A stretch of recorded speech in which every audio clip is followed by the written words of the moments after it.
Hello, everyone. My name is Brian, and welcome back to Barb's Basement. And I'm Zach. We practiced that beforehand. We'll get it. We'll get there one day. I feel like it's been forever since we've been in the same room. Yeah. We've been in the basement, tied to that radiator for so long. I know, right? We also did not think through this. Yeah. Where these microphones are placed.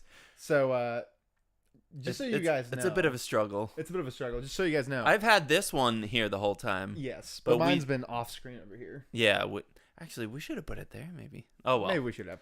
But just so you guys know, this is your contribution to the basement. So this microphone and this arm is our very first purchase with YouTube money. That's right.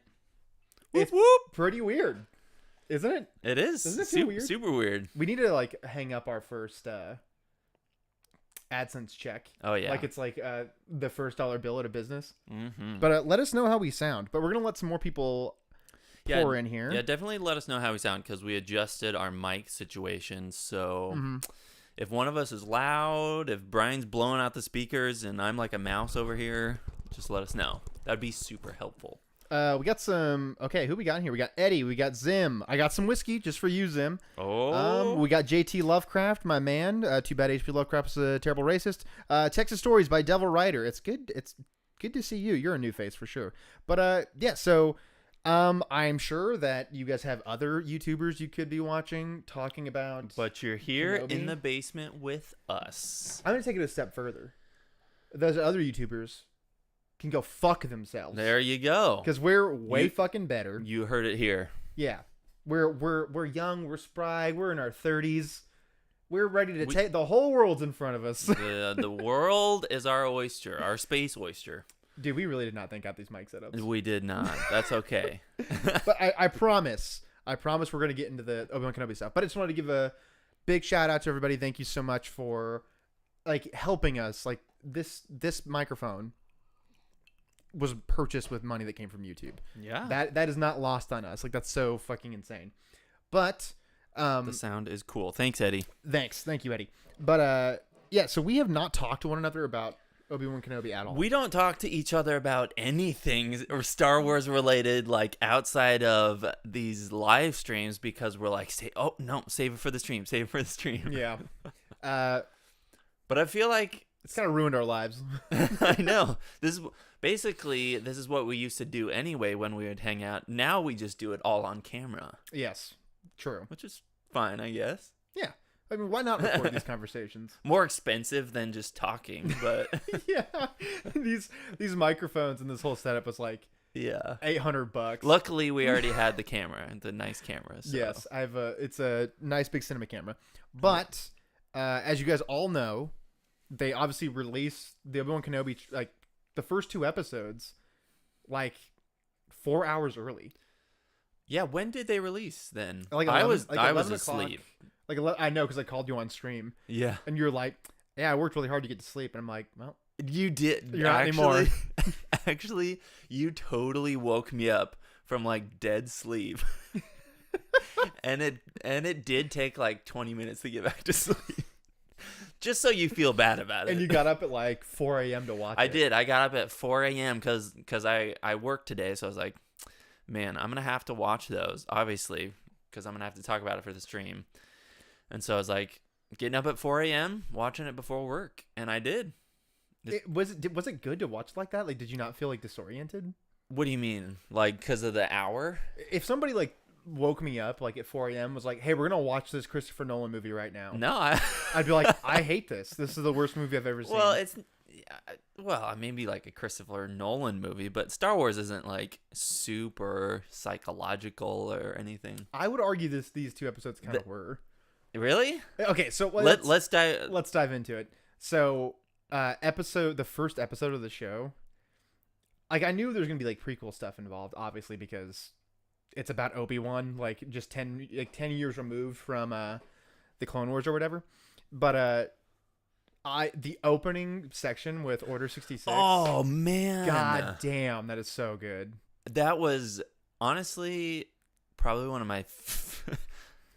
It's weird to say your favorite part about it was like the genocide because it was like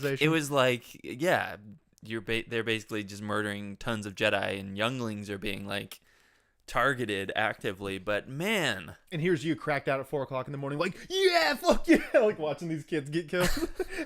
It was so cool, but in the worst way. You know? It was a real Zim moment for you. Oh, spoiler alert!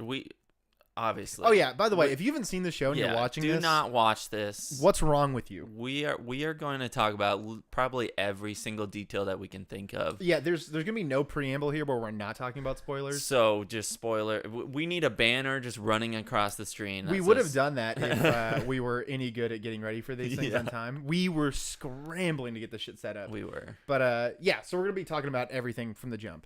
No, yes, but that opening scene, what a way to start a series. Am I right? It's so awesome seeing just prequel shit. Cuz like you don't like in the sequel trilogy. Well, they did it was just a comp of footage from the prequels, but I still enjoyed it. You know, I mean like the Order 66 like the stuff. recap, like when they go to when it's like actually showing what's going on in the Jedi Temple at the time. That whole section, it looks like the prequels. It feels like the prequels. Oh, yeah. Like they did a great job. It's great. It was fantastic. And like seeing like that little recap, I was like, oh, I've seen episode 3 like 1,000 times, but I still was like, okay, yeah, I'm gonna watch this shit. So the question is, maybe this doesn't make sense, but you know the Jedi who is also on Tatooine and who's like, Kenobi, you gotta help or whatever, and he gets not hung, but like They hung by really his wanted to make it look like he was Yeah. hanged, and then they pussied out last second. Is that just because it's like Disney? It's because could yeah. you imagine a Jedi being hung from his neck in a TV show that's like I mean, that's sort of meant that's for like all generations? the clear. A lady gets her hand chopped off I forgot all about by that. Riva. That was actually pretty disturbing, but they just glazed right over it. Cause like Riva cuts her hand. We're jumping around a lot here, but Riva just cuts that lady's hand off, and she yells, and then it's back to like they're silently interrogating a crowd. And you would think in like a normal, like if this was Tarantino, you would hear that lady like wailing in the background, like in pain for like 45 but minutes. we don't hear anything. She just gets her hand cut. She's like, ah. That is a weird editing choice for sure. But that's why they do it, is because they don't want to show a Jedi hanging by the neck. They don't want to see the aftermath of a woman. They don't want to have like a losing. slow like push in to some lady that's like, oh my god, my whole life has changed. It'll never be the same. Like for like 10 minutes. I mean, that's like dark shit. Okay, think about this. An imperialistic like demagogue sent like this religious extremist group to Tatooine, and you're just going about your day. You're just some lady out shopping. You're like, I gotta go pick up my blue milk and go back to the moisture farm. Yeah. And you have to come back back home with no right hand, just because just one religious sect, the Jedi. There's like who knows how many left? Like at least like it may be like in the low thousands, and your entire life gets changed because this one group is being hunted. Right. Just think about the 1 in a million chance that you were there at that point in time when that happened. Yeah. It's like that lady's whole fucking life got ruined. And let's see. I'm trying to remember. I should have watched it twice, but I didn't have time. Dude, no, same. Why are they on Tatooine? Like initially? Do Okay, they so know he's there? That's the other thing I wanted to say. It's that other Jedi. It's the other Jedi. Okay. But I'm like, when they start off and the Inquisitors are there, I'm like, Jesus Christ. Like, can we be, it's like, this planet is completely inconsequential. There is nothing going on this planet. But everything goes on that openly planet. spoken, even by everyone that lives there. They're like, yeah, dude, this place sucks. Like, if you think I have a choice of living here, man? I would be gone the moment I had the money. But everything in Star Wars happens on Tatooine. It all revolves around that one planet, apparently. Yeah. But, so that's, okay, I don't want to jump ahead. But I was going to bring up, that's like why I was glad they left the planet. But, so I just want to like touch on the Riva stuff really quick, because I know that people were like, I've seen people like in various Discords or online or whatever. They're like, well, I don't like Riva. She's so unlikable. Like, and, like I actually do like but, her. Okay, but the thing is, why do I like her? Are you supposed to like a villain? Let me rephrase that. I like the way she's being a villain. Like, clearly she's a dick and unlikable. You know what I mean? I mean, she's like, not only is she a dick, but she's completely irrational. I kind of like that she's just blindingly zealous about this, though. I don't know. Yeah. For some reason, I think the actor is pulling that off well. Maybe that's just my opinion. I agree. Like, she's written to be unbearable. Like, that's like, people are like, oh, I can't stand her. Yeah. It's like, yeah, you're supposed to boo her because she's a fucking psychopath. And that's honestly, the point. You're not supposed to like her. And honestly, yeah, she's just like always on the edge. I mean, she like almost kills Owen Lars. Dude, like fucking, I forgot all about that part. As Obi-Wan like looks on, like and he's like, oh, can you shit, should I do something about this? Can you imagine how much he was like? I mean, he wouldn't be shitting his pants because he's a Jedi Master or whatever. But he's like, I could take these guys for sure. Like, I could probably beat all these. Could he up. though? I really think when he he started fighting on that in the second episode, he was like rusty. Did you see that? So he was like, he like hit somebody and he was like, well, you know, he hit that Zabrak like right in the horn. He's like, oh shit, I forgot there were aliens that had horns. Oh, is that why? That was what I. Oh, I missed that. Because I think his hand was bleeding. I thought it was because he was like so rusty at like fighting. And, yeah, but which he is though. He is, but I still think that if like once he like got a couple lightsaber blocks in, he would be like, okay, yeah, I remember how this goes, and he would like be kicking the shit out of people. Zim, the other Jedi, there's like another, that's what I was going to say. This other Jedi. Okay. There's so much to talk about. I know. Okay, so I gotta say, just for Zim's purpose, this whiskey is fucking great. Like, oh, I'm not gonna did lie. I'm Zim really recommend liking it. this? No, he didn't, but it's Woodford Reserve Kentucky Straight Bourbon Whiskey. Yeah, I'm digging it. It's slapping. It's pretty fucking good. It's nice and smooth, yeah. Yeah, anyway, sorry, continue. Other Jedi. Okay, so real quick, those younglings, that first scene, the ones that ran away and got away, is the Jedi on Tatooine one of those? Because, like, how old they are those they kids seemed, for some reason, that's what I thought, but was that ever implied or no? I think it's sort of implied. Because they're like seen getting away basically from the temple, and then later a Jedi shows up. So I don't know. I guess my mind.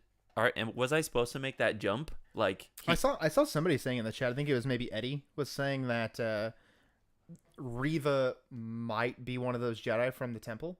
Oh.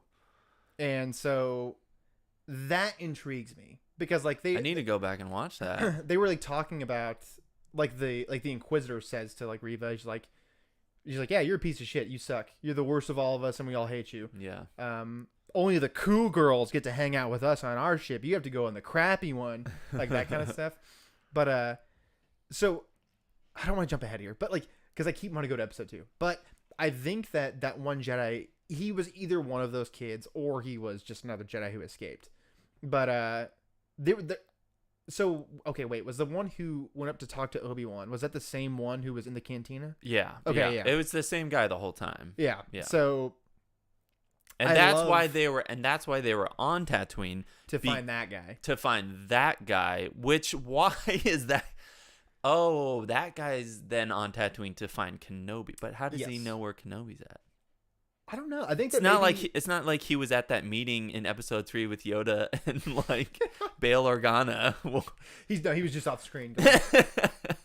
He's like, yeah, I'm like 9. He's like 9 years old. Like, yeah, yeah, guys. You know, like when you're a little kid, you try to pretend like you're older. Like, you try to pretend like you're more mature. He's like, yeah, politics. Am I right? We're all dead. Yeah. I totally know what's going on. But so yeah, I think that's like the kind of what the deal was that he was maybe looking for Obi-Wan. They were looking for that kid. And so the interesting part to me of that's jumping into episode 2 again. But staying on episode 1. We can jump around. I know, but like just like seeing like Obi-Wan's like day to day, like just how he's surviving. It was like really interesting to me. Like how he's just like a butcher, like out in the middle of the desert somewhere. Yeah. Did you read the old Kenobi, the Legends Kenobi book? For like a really long time ago. Okay. Like when did that come out? Like 2012? Yeah. I feel like it was like towards the end of the EU. I reread that like a week and a half ago, specifically for the purpose of like comparing and contrasting it with the show. And you know, I actually like that Legends book. Like, I mean, I haven't, because isn't that by John Jackson Miller? Yeah. He's the guy who did KOTOR, like not the game, but like the beloved comic book. Oh, nice. The comic book's incredible. No, I actually really like the book. So far, it's really similar. Like Kenobi is living almost the exact same. It's like super similar the way he's trying to just hide and just do his own thing, but the plots get taken in totally different directions. Like this is obviously all about the Inquisitors and Rogue Jedi and Leia, which I had no clue about. We'll get into that. Yeah. And then, but the Kenobi Legends book is more so kind of like a one-off story about like this family. He kind of like, honestly, it's this like lady who like falls for him basically. I mean, he's a good. Do you remember guy. this? Like vaguely. I don't remember that book. I joke in my own head that book could be called like a lady repeatedly tries to get in Kenobi's pants. And he's like, look, I'm a hermit. And he's like, no, thank you. I don't remember that book like leaving a big impression on me. It's not important at all, really. That's why I was confused why they had John Jackson Miller do it. Yeah. I also don't think of him as a book author. But I don't know. For me personally, I don't know. It worked well. Ben, I apologize we're dunking on Tatooine so much. I understand it's your favorite planet, but I just don't understand why it's so important. And Zim is a good point that he thinks that like Tatooine being the focal point is an influence through Dune. Because Dune was like Dune's like the sci-fi, Anyways, because like Dune set the precedent for like yeah. It's space, so desert planets. I mean, it's Dune. On top of that, it's also Foundation, because like one of the main planets in Foundation is like a giant city planet. Like so whole the thing's precedent was like set. Yeah, I mean, sort of. Like George was very influenced by a lot of those like early like soft science fiction and hard science fiction things. Yeah. But yeah, I liked seeing like that Obi-Wan's he's just getting by. Yeah. He's just a guy punching a time clock. Like literally, he's punching his time card. Yeah. And like he's feeding his little like space camel. Yeah. Like I loved like that little moment there, like those things, like where it's the minutia of it, just how he's getting by. His Eobi, in the Legends book, his Eobi has a name. It's called Rue. And it's this. I mean, because it's at the end of episode 3 that he has that. I'm really curious if they're calling it Rue in canon, but I guess it doesn't matter. I mean, at Star Wars Celebration, they're talking about like they're gonna like start bringing in more things from Legends. Yeah. But okay, anyways, but the part that like I really really liked about that first episode was just how Obi-Wan, he clocks out of work, he goes and he buys like a little toy, and like he goes to the Lars Moisture Farm, and leaves that toy there for Luke. I was like, oh God, Obi-Wan, you poor man. like that like weirdly made me so emotional. Like, Owen is such a dick to Obi-Wan, but he's not wrong. That's the thing, because like the way that I interpret it, because I watched episode 3 like that, like I couldn't sleep a couple nights ago, so I stayed and watched episode 3. Yeah. And like I kind of forget. I was like, okay, so like seeing like Tatooine and stuff like that, I was like, I want to watch like how Anakin is introduced to Owen. So I went back and watched that scene on YouTube, and like Owen's like, well, I guess we're brothers. Like it seems like they have like it's very minimal, but it seems like he's like, oh yeah, you're like my brother now. So he blames Obi-Wan. Yes, essentially. So like he's not. I mean, like Obi-Wan did train Anakin, and Anakin. I don't know that Owen knows that Anakin is Vader, but he's like, well, Anakin's dead, so like I don't want you killing what is essentially my surrogate son now. Yeah. So like I can totally understand why Owen would be like, okay, dude, fuck off. Like you gotta get the hell out of here. Yeah. Like I don't know anything about your religion. I don't want to hang out with. Does he hate all Jedi? Because he says that to Riva, but obviously you would say that to Riva. Like I mean, you just watched her chop off some lady's hand. Yeah. But does he believe that? I don't know. I don't know if he actually hates all Jedi. Because like I mean, Anakin showed up and went and found Shmi. Yeah, and he seemed cool with it. I mean, as cool as you can be. With, he seemed cool with Anakin, like you said. Yeah. Yeah. But I liked how, like, Owen's, like, so fatherly. He's like, this is my kid. And, like, look, man, you're spelling nothing but trouble. So you got to get out of here. Like, you can't be in this kid's life. Yeah, I mean, he's making the smart choices. Makes total sense. Yeah. But then, another spoiler alert, Bail Organa, like, is in the second episode. It's seeing all the Bail shit with... Because you see like juxtaposition between Luke being raised and Leia being raised. Yeah. What do you think of Leia being in it? I fucking loved it. I'm not gonna lie. I loved it. Little actress is great. It was fantastic.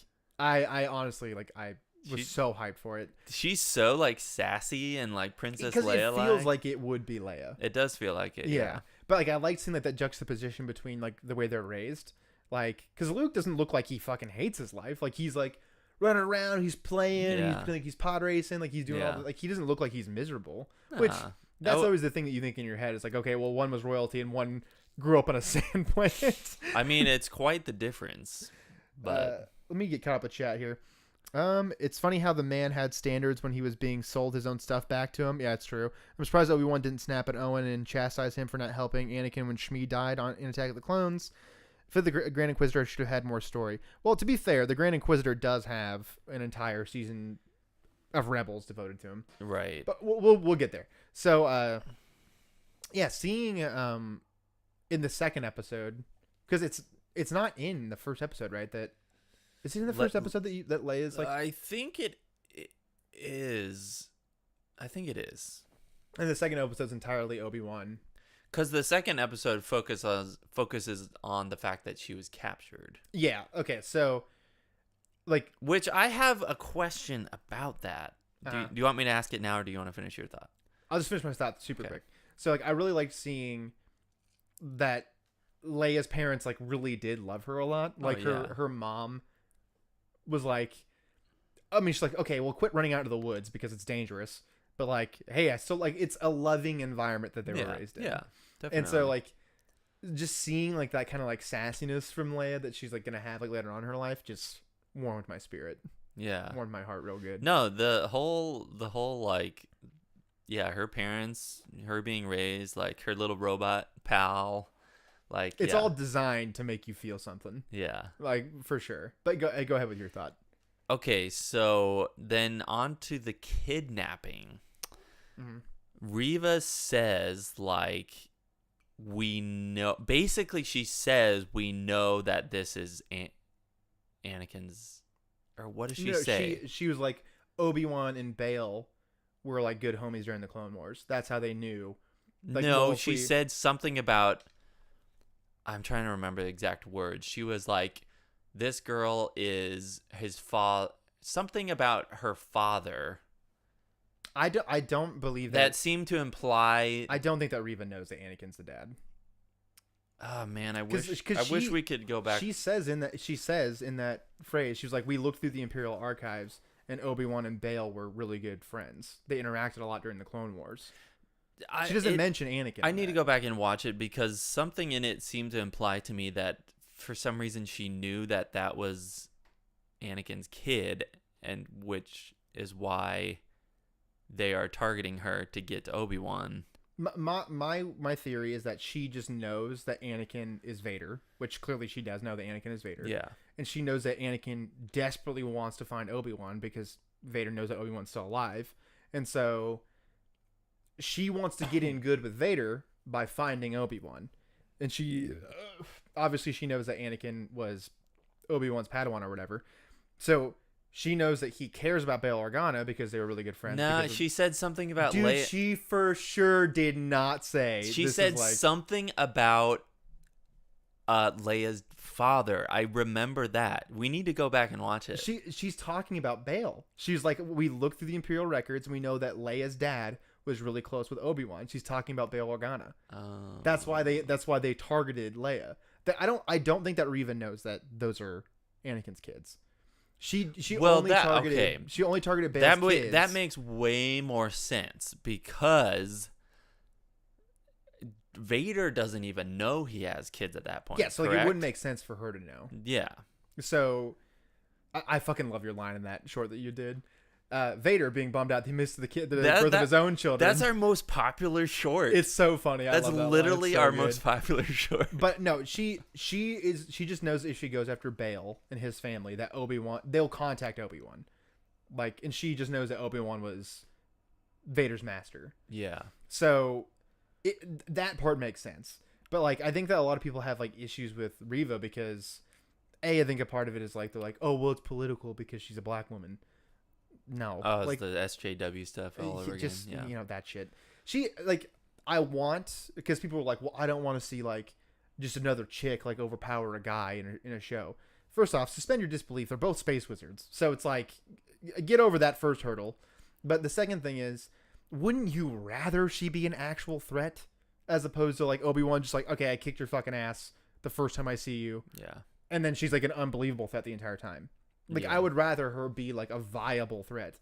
And I think that her just, like, loose insanity is, like, what she makes is her... kind of insane. What do you think about her killing the Grand Inquisitor? She didn't kill him. He's definitely still alive. Because he's he's in Rebels. And Rebels is post the show. Oh, right. So, yeah. Right. He's not dead. I was thinking the whole time... You're right. I'm an idiot. Yeah, like, we forget these are supposed to be interconnected stories. Yeah. But, yeah, so... I enjoy her character. And Rebels, when does Rebels take place again? It's like only like maybe 5 years before A New Hope. Okay, so this is still... This is 10 years after after that. So that would be after then. Yeah, so he's still alive. And we know that Riva's not in Rebels, so it's like, okay. Yeah. She has to maybe die in this. In which we know that those Inquisitors, like Vader's like, I don't give a shit. Oh, yeah. Like, I'll kill any of you anytime I want for literally any reason. He kills them. He really does not give a shit. Which, that's kind of like, I mean, Because they're like wayward Jedi. Like none of them are like meant to be overtly super duper powerful. Yeah. Like they're just kind of like elevated soldiers. Like they're not meant to be like Sith. Like they're a level below, a few levels below. So like they're like a threat to like the Grand Inquisitor is a threat to Kanan Jarrus in Rebels, but Kanan was never even knighted. He was a Padawan who got away. Yeah. So like they're like decently evenly matched in that. So I'm like, also fucking the Grand Inquisitor was just like a temple guard. Like he wasn't a Jedi master. Like he wasn't even a knight. Like well, I mean, I guess he was maybe a knight. Yeah. But he was like, okay, well we're gonna put you in security duty. And so I think that's like what made him like resent the Jedi so much. Speaking of which, What do you think of his head? well, what did you think of the actor? The Grand Inquisitor. Yeah, I thought he's doing a I good think job. it's totally fine, but I still find it weird that his head's not oblong shaped. I think he is acting it well, though. Yeah, I mean he's not bad, like by any stretch. But I do like that they added like that little effect in post where he starts to get mad at Riva and his eyes turn yellow. He's like, I'm about to fucking come down on you, bitch. So, but then, kind of a slight side note here, they released the trailer for that new game, the Fallen Order game, and the Grand Inquisitor is in that trailer. I don't think that's supposed to be him. That's not him. I don't know. I can't Just say another Utapauan. I can't say for certain. I mean, Utapauan's getting a lot of representation. I guess so. But I can't say for certain that it's not him. Did he have the line thing, or did they all have? They that? all have the line things. They just that's like why people. Oh no, like the red tattoo, like the rivets. No, the red like tattoo things he has on his forehead. I don't know if that's a tattoo or if it's just how their skin looks. Okay. I can't say that for certain. So I'm not talking about like the indentation ridges. lines. Yeah. He has like, I can't remember if the Utapauans in episode 3 have that. Thousands of battle droids. I like that they did keep his like teeth because like the thing is that Utapauan had like. What's happening? A trailer's playing. A trailer's playing randomly. We're gonna get demonetized. Where is this playing at? I don't know. It's playing. We had a twist. Okay, yeah, we're back. Got it. Yeah, but I do find it weird they're like so fixated on Utapauans all of a sudden. Like there's so many of them in the show. Yeah. I don't know why. You're talking across Star Wars now. Yeah. There's like the Grand Inquisitor. There's the one dude in the new game. Like I mean, it just you feels don't like think that's. I don't think that's him. Somebody correct me if I'm wrong. That was. I need to watch it again, I guess. That was what my assumption was. Zim said, I've heard people not like Riva because she's arrogant and rude. If she's like that, then yeah, I can see what. I mean, she is arrogant and rude. That's why you're supposed to dislike her. Yeah, I think that it's kind of like Inglourious Bastards.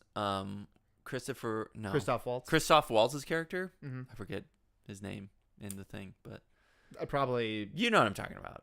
Hugo Sauerkraut or something. Yeah, like he is so evil and bad, but I love his character. He's charismatic. Because he's like he plays it so well, and I think it's the same with Riva. Like, yeah, she's despicable. She's like insane. Like she's chopping off hands. Bad things. Yeah. But I think it's like but like you want to see more of the villain. Like you want to see where it goes. I don't view her. That's just me. I don't view her as charismatic, but I definitely view her as like she's desperate. No, she's not. I don't think she's supposed to be charismatic in that way. I think she's just supposed to come across as like just a pure zealot. You know? Yeah, like she's like got a real. So yeah, they were mentioning in the chat earlier that they think that Riva was one of those Padawan originally. So. I think it's the second sister or the second sister that she is in Fallen Order. Oh, and that's like another like terrible fucking scene where not terrible in a bad way, but terrible like in like it's emotionally pulling on your heartstrings. Yeah, where you see like what that Inquisitor went through to become an Inquisitor, like her master is like trying to protect her, and they have all these other little kids with her. And like they're like, what are we gonna do? Like we're so scared, and like the master has to go off and try to distract them, but they end up finding all the students beforehand. Yeah, and they presumably kill the rest of them. And Trilla, that Inquisitor, is like tortured and like turned into an Inquisitor. So it's like just like the tragedy of that. Like these the way that I'm viewing Riva is like I am understanding that she's probably been through some really unspeakably terrible things. Mhm. Like I'm assuming because she's not an original Inquisitor. Like we know that through like the Vader comics that she's not one of the original lineup.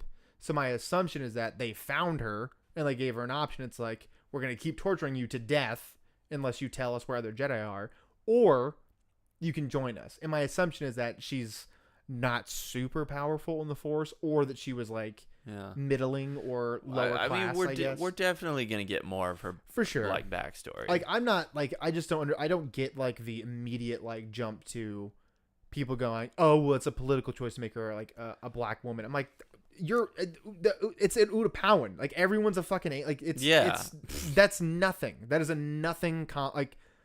No, that's stupid. Like, that's stupid. I don't care what like race she is or species or like she's fucking unbearable because she's a villain and she's like unreasonable. Like you cannot. The Grand Inquisitor's like, look, man, I got you this goddamn job and I'm trying to get you to keep this job, but you're making it really hard for me to keep you on as a hire. Yeah. She's like, I don't care. I want that promotion. Basically, that's the gist. She's keeping the tension going though. Yeah. Like she is definitely trying to like kowtow to Vader. Because like she knows that like Vader desperately wants Obi-Wan, and she knows that Vader was Anakin. Mm-hmm. So she knows that Vader was Anakin. She says, okay, skipping forward to episode 2. Remember like when she like finally corners Obi-Wan like in that shipping container thing. She says, you can't escape Vader, and Obi-Wan's like, because he knows. Oh, that's right. Yeah, and she goes, yeah, that's right. Anakin Skywalker's alive. Yeah. That was a big reveal. That was a big reveal for Kenobi. Oh yeah, it's like earth shattering for that dude. When did Obi-Wan find out in Legends? I don't know. I actually don't know because they don't have a confrontation before episode 4 in Legends. I mean, they both clearly know when they meet up on the Death Star. I think that Obi-Wan just knows that he's like, okay, well, I knew that Anakin was Vader, and so that's Darth Vader. I always kind of, I guess, assumed that, you can sense other Force users. I kind of just always assumed that.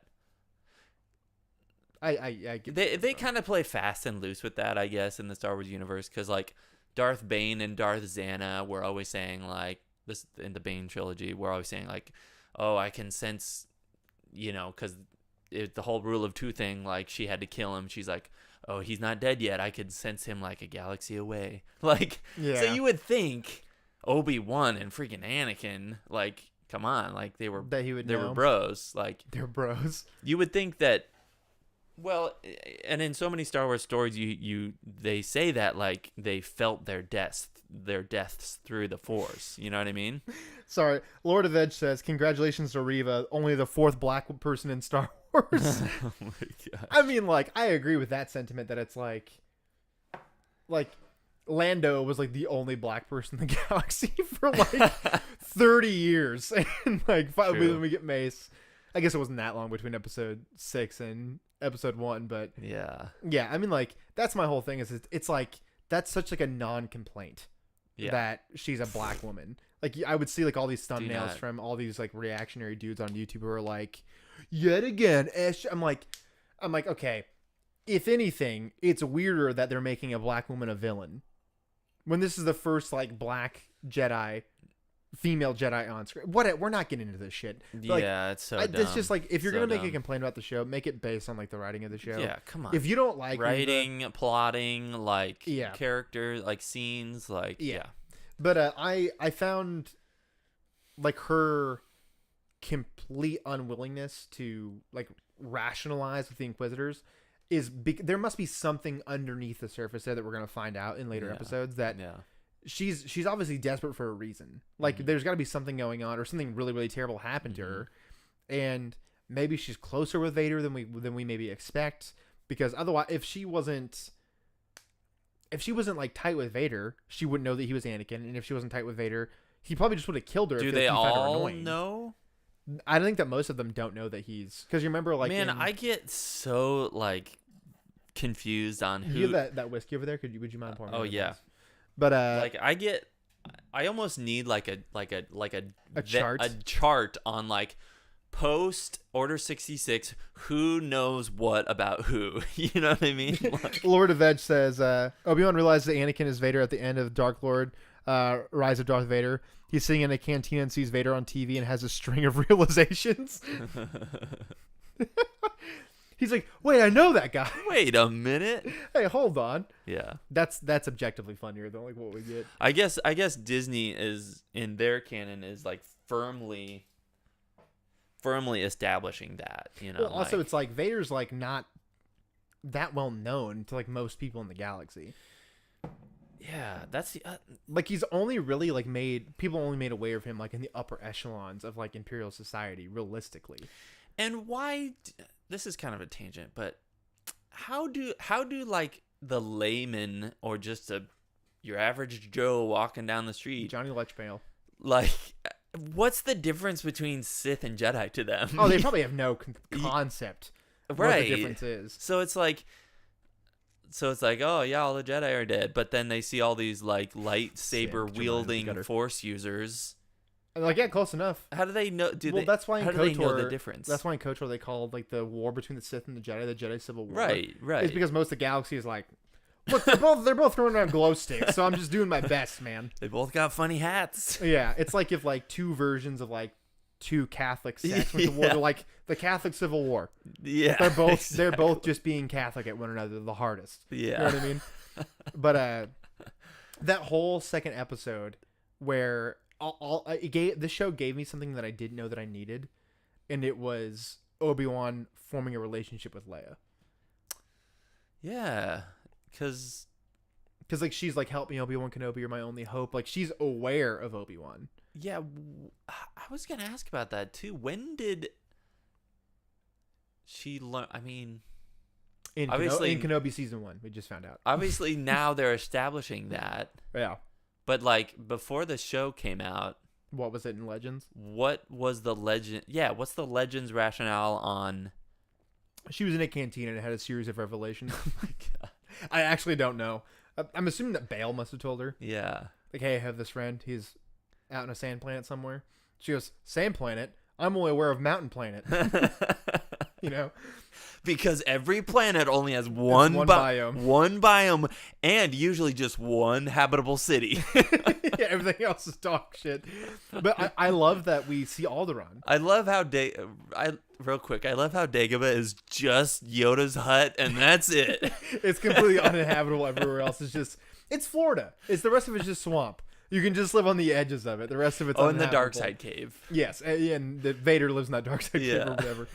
But I like that we see Alderaan in live action because it's like they blow the planet up and you know that Leia lives there and it's like, ooh, okay, it's really sad. Yeah. All those killers are dead or whatever. It's a real bummer. But like seeing Alderaan and seeing Leia's relationship with Bale and her mom is obviously great. But like there's like that scene when they're going into like that cargo hold and she's giving Obi-Wan some sass and he's like, you really remind me of somebody. And she's like, oh, well, they're a Jedi? And he goes, no, they were a leader. I was like, in my head, I was like, he's going to say, no, they were better than a Jedi. Like, talking about Padme. That was the part that the guy was like, I felt like a swell of emotions for the rest of everything else. I was like, oh my God, like, I'm just like remembering the things and feeling the emotions. But when the Padme thing came up, I was like, oh God. That's like when like it hit me. The emotion hit me. Obi-Wan is just sad. It's depressing the whole time. Like, he has not, I feel like he hasn't smiled once, like, in these 2 episodes, you know? What's he got to smile about? Which is totally understandable. Yeah. Like, he's... Oh, backtracking back to episode 1. I think this is in episode 1, like, where he's, like, making the decision to go help and to find Padme, and he digs up his and Anakin's lightsabers. I was like... Yeah. It's like, oh, Obi-Wan, no. Yeah. You've been through so much. I know. Like, because, like, it's, like, to him... That's like his brother. What do you think about him going off to help Leia, though? I'm totally for it. I don't give a shit what anyone says. I'm totally fine with him leaving Tatooine. I mean, if this whole show was on Tatooine, I would have been more pissed off, honestly.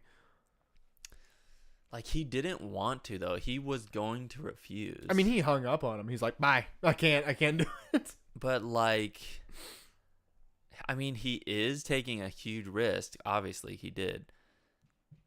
How does episode 2 end with him? I forget. Episode 2? Yeah. Where's he at? So that's the other like brilliant part about. Was he still on that Nar Shaddaa, not Nar Shaddaa? Yeah, I don't know why they didn't just make it Nar Shaddaa. Like, come on. They always have to come up with. Was that an established planet, or was that? I mean, maybe, but it's like everyone knows that Nar Shaddaa is the smuggler's moon. Everyone wants to keep everything private they're doing there because they're all doing some weird libertarian shit there. It's just Nar Shaddaa. It just make it Nar Shaddaa.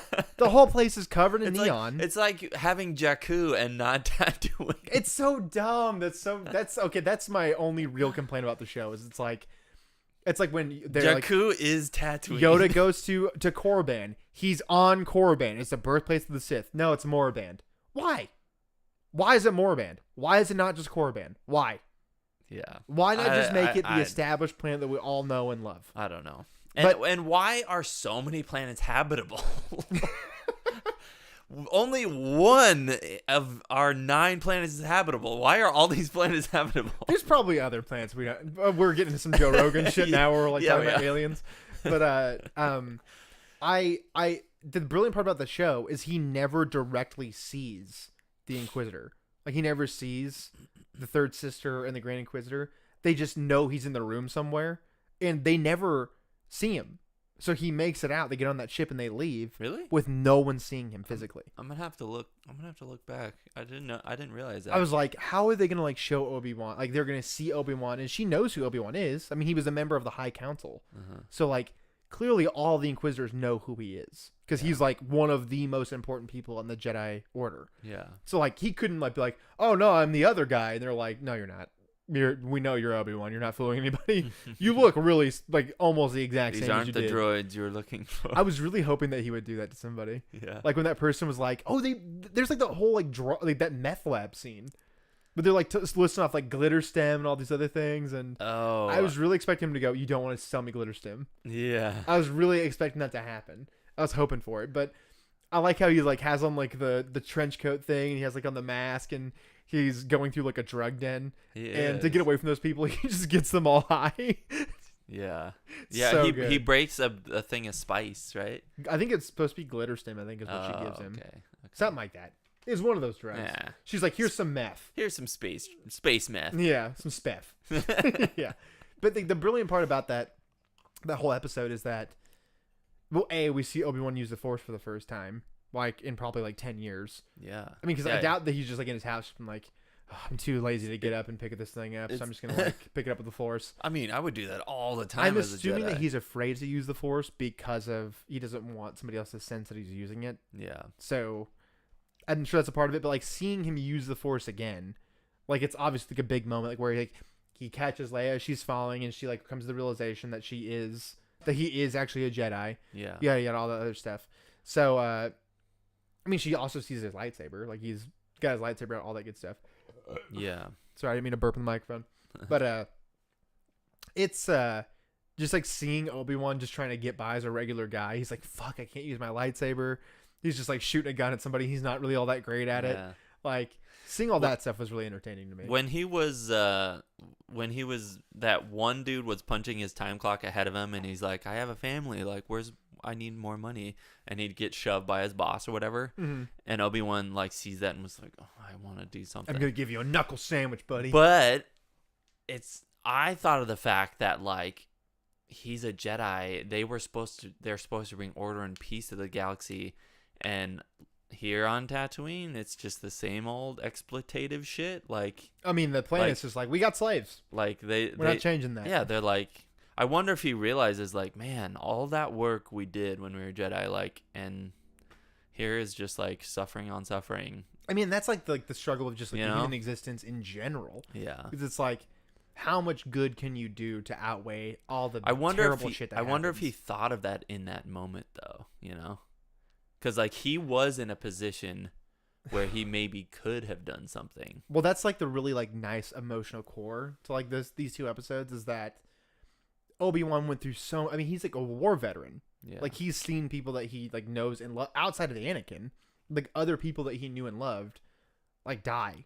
Mm-hmm. And like he's like a Vietnam War veteran essentially. He's seen some terrible shit, and all of that amounted towards fascism.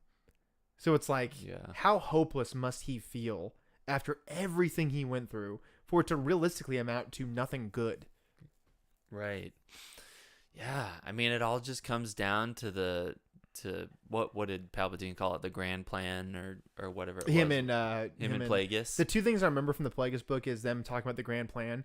And Is that what it's called? The grand plan? Yeah, and hearing Plagueis say the planet Beldemric. It's just stuck in my head. It's like how like Timothy Zahn always used sardonically. Yeah. Luke stared sardonically. Mero did this sardonically. Like I feel like they said Beldemric, like the name of that planet, like 1,000 times. So it's like burned into my memory. Yeah. But so overall, what would you say like your opinion of these two episodes are? It's great. Yeah. I am looking forward to the rest of it. It's a 6-part series, right? So there's only 4 more weeks of this. Because they're doing one a week. And then they're doing Cassian Andor, that show that everyone's very excited about. Oh, man. Stoked for that. I can't wait. Man, let me tell you what. I can't wait for a pretty medium character. Oh, and then the Watto show. What? Oh, my gosh. I can't wait. You mean to tell me you're not excited about the Rancor Trainer's origin story show? I don't care about Andor. I don't care, and if you do, you shouldn't either. I don't. I like barely remembered who he was. like I saw the trailer and I was like, all right. Oh yeah, the Spaniard, the space Spaniard. I'm like, cool, okay. I mean, it was cool to see Mon Mothma. It was like, so that goes back to like the prequel shit. Like it was cool to see like prequel stuff. Yeah. Like seeing Coruscant, because like the thing that really hurts my spirit about episode 7, 8, 9 is that J.J. Abrams like clearly hated the prequels, so he didn't want to show any prequel shit in the movies. Yeah. So he wanted to blow up Coruscant instead. He had to blow up Abaddon because they were like, "What the fuck is wrong with you? No, you're not blowing up Coruscant. What are you, an idiot?" Yeah. He was like, "Yeah, I am." And so it was cool like seeing the prequel shit in the show. So like seeing the prequel stuff in the Andor trailer, I was like, okay, cool. I just wish I cared about this. I just wish that it did anything for me. Like, Rogue One's a totally serviceable movie. The thing that I like the most about Rogue One is the Vader stuff. The rest of it, like, I really don't give a shit about. Yeah. I don't care about Jyn Erso. I don't care about Cassian Andor. But I like the whole plot of, like, this is how they got the Death Star plans or whatever. All right. It just doesn't do anything for me. That's fine. I enjoy it. It should have been Kyle Katarn. But I don't know why they didn't just put Kyle Katarn in it. Well, he didn't like exist in canon then, right? No, he still doesn't exist in canon, which is another. What? Kyle Katarn doesn't exist in Disney canon. What canon is he in? Legends. I did not know that. Like the Jedi Knight games. He's the one who discovers the Death Star plans. He's not a Jedi. He's just a guy with a lightsaber looking for answers. In Hardboiled detective. Hardboiled detective. Kyle Katarn. Oh, Kyle Katarn. Oh who do you think I was talking about? I do this all the time. Are you thinking about Corn Horn? Cal Kestis. Cal Kestis. I thought you were saying Cal Kestis. I don't know why I do that. I hear Kyle Katarn and Cal Kestis. I see people get Corn Horn and Kyle Katarn. It's all those sound. Yeah. Corn Horn, that's the book that we always do. It's I Come a Jedi. It's about Corn Horn. It just blends well with that. We're so dumb. But yeah, so you would say overall that yes, we are dumb. But you would say that overall you loved it. Yeah. There's literally nothing I have complaints about. What do you think about the very last scene? Well, what? Oh, Vader? Yeah. Oh, fuck, dude. What? That was Hayden, right? It was like the most intense orgasm I've ever had. That was Hayden. Yes, correct. It was Hayden Christensen. I mean, because you could not really tell when he says Anakin. Like that Vader like senses that through the Force. Yeah. And wakes up and he's like, "Oh yeah, I'm about to fucking kill this dude so bad. It's all his fault that my wife left me." Do you think it's going to come to an actual I mean, clearly they're trying to get us wet for like a Obi-Wan Vader confrontation. I'm so curious how a lot of people like do not love that idea though. I think I'm conflicted on it because I like that like their only encounter is like right before Obi-Wan dies when he's like self-actualized and he's like, none of this matters to me because I know what's gonna happen. Right. Oh, we didn't even mention the Qui-Gon Jinn shit. Like how Obi-Wan keeps trying to talk to him. Oh yeah. His like master, please. Is talk Liam to me. Neeson? I don't know. I need to know. I need to know. He talks to. Because remember at the end of episode 3, Yoda's like, "Ooh, I'm gonna teach you how to... Yeah. Terrible Yoda impression. He like specifically says that he's like, from your old master. He's Remember gonna Qui-Gon Jinn? Yeah, he's gonna teach him. Did he say Qui-Gon Jinn? I don't think he said Qui. He said like from your master. Yeah, no, he like specifically says those words, and they played those words from Yoda in the recap of this show. Yeah. And so he's like sitting in his like little cave, and he's like, "Just please, man, please talk to me." Liam Neeson's not dead, right? Like, I mean, don't put that out into the world. I want Liam Neeson to live forever. Yeah, and he's so keen to be Qui-Gon Jinn. He loved it. Like he loved being Qui-Gon Jinn. Yeah, and to me, Qui-Gon Jinn is the Jedi. He 100%. His voice. He's gonna be in it. Oh, Force Ghost. You think Force Ghost? I think he's gonna be in it as Force Ghost. Because he figures it out. Like he's like, because you hear him say to Anakin in Episode 2 when he goes to kill all the Sand People. I hate that term. Tusken Raiders. When he goes to kill the Tusken Raiders, you hear Qui-Gon Jinn say, "Anakin, no." Like he's clearly been like, he's figured out how to breach that barrier. Yeah. Was he the first one? No, definitely not. He definitely was not the first one. I think that is just like a Jedi has to figure it out, and then they have to like contact you personally, like look you up in the white pages. That's such an old reference. Gen Z is never gonna figure that out. Yeah. Think about what white pages? But should we bring in a guest? Sure. I think we should bring in a guest. I don't know if Matu's still in the chat. Is it bad that I tried to headcanon characters in the EU? No, that's totally fine. Obi-Wan isn't weak. He is rusty. That's true. We're going to... so, Matu, if you're in the chat, I'm going to bring you in here. Yeah, I didn't mean to imply that he's weak, necessarily. He's just very rusty. I mean... Just very, very rusty. Yeah, like his muscles are trained now to, like... Butcher, whatever that yeah, thing was. What are they butchering, by the way? It looked like a crate dragon meat. Yeah, I want an Asherad Het reference on this so bad. Darth Crate, I want it so bad. Just give it to me. Yeah. Okay, I'm gonna try call Matt really quick. Where the fuck is the voice button? There we go. Start voice call. We'll see if this goes. We'll see how well this works. I need to like turn on our desktop successfully. Audio. Can you hear us, Matthew? I can. All right. Here, I'm going to turn down our speakers just a little bit. I also got to introduce you. Give me 1 second. Don't talk anymore. Shut up. No speaking. You're going to give us your full thoughts on Kenobi, but you have to do it here in Okay. Here, I'll do like a 5 little seconds. intro for you. Let me think. 5 seconds. Ready, go. Okay. Hailing from parts unknown, coming in at 6'7", weighing 125 pounds, Darth Matu! Let's get ready to rumble! That was probably so goddamn loud. Came back to kill Crate. Yeah, I want Crate so bad. You know that I'm a huge Legacy slut. Oh, yeah. Yeah. I know. We're a little drunk. I'm not going to lie to you, Matt. I mean, speak for yourself. It's all right. Shut up. You're definitely buzzed, you bitch. So, give us your thoughts, Matthew. Because you're exclusively a Legends guy. Like you're like really anti-Disney. Which everyone should be wait, anti-Disney. did you not watch it then? No, he watched it. No, yeah, I did. All Okay. right, yeah. I want to get that out there first, and I do want to say that because I feel like it's important to caveat that I 100% got rid of Disney. Like I have not been hyped about anything that they've done since The Last Jedi. I really mean that. Like even The Mandalorian, like a lot of people liked it. It's just kind of mediocre to me, you know? Wait, so you did like The Last Jedi? No, I did not. Okay, so but you liked 7? Because you stopped. Yes. You said Last Jedi, so I'm curious where the buck stopped. I did. I left The Force Unleashed like kind of the same way I left You mean Force Awakens? Attack of the Clones. Yeah, sorry. We were just playing Force Unleashed, so I get why you'd be confused. My bad. But yeah, The Force Awakens. The Force Unwakens. I had You want to fun say in it so theater. bad. I do. That'd be so great, dude. Star Killer's one of my favorites. Yeah, sorry. But- Go ahead.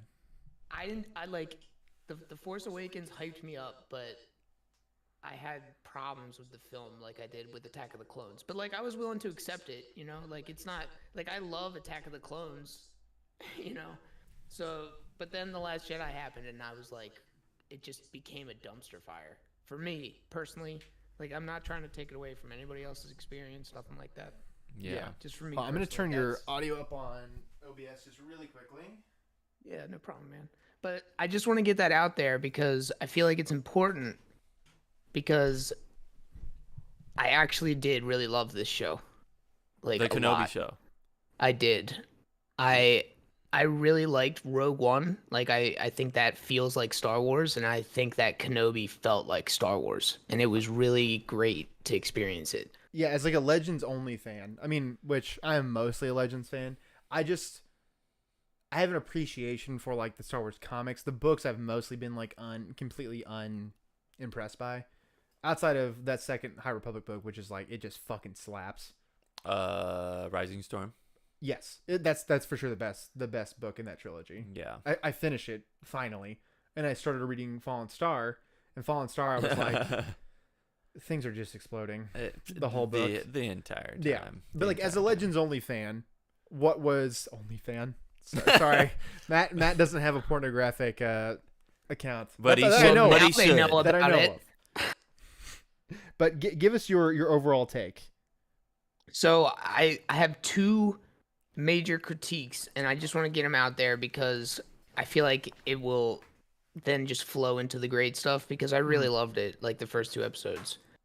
Yeah. But I really did not like the actress who plays Riva. Like it was really jarring when she was on screen because everybody else in the show is so good. Like even the guy, like I'm not really a fan of the Grand Inquisitor as a character. I thought you were gonna like, say Jimmy Smits, and I was gonna be like, "How fucking dare you?"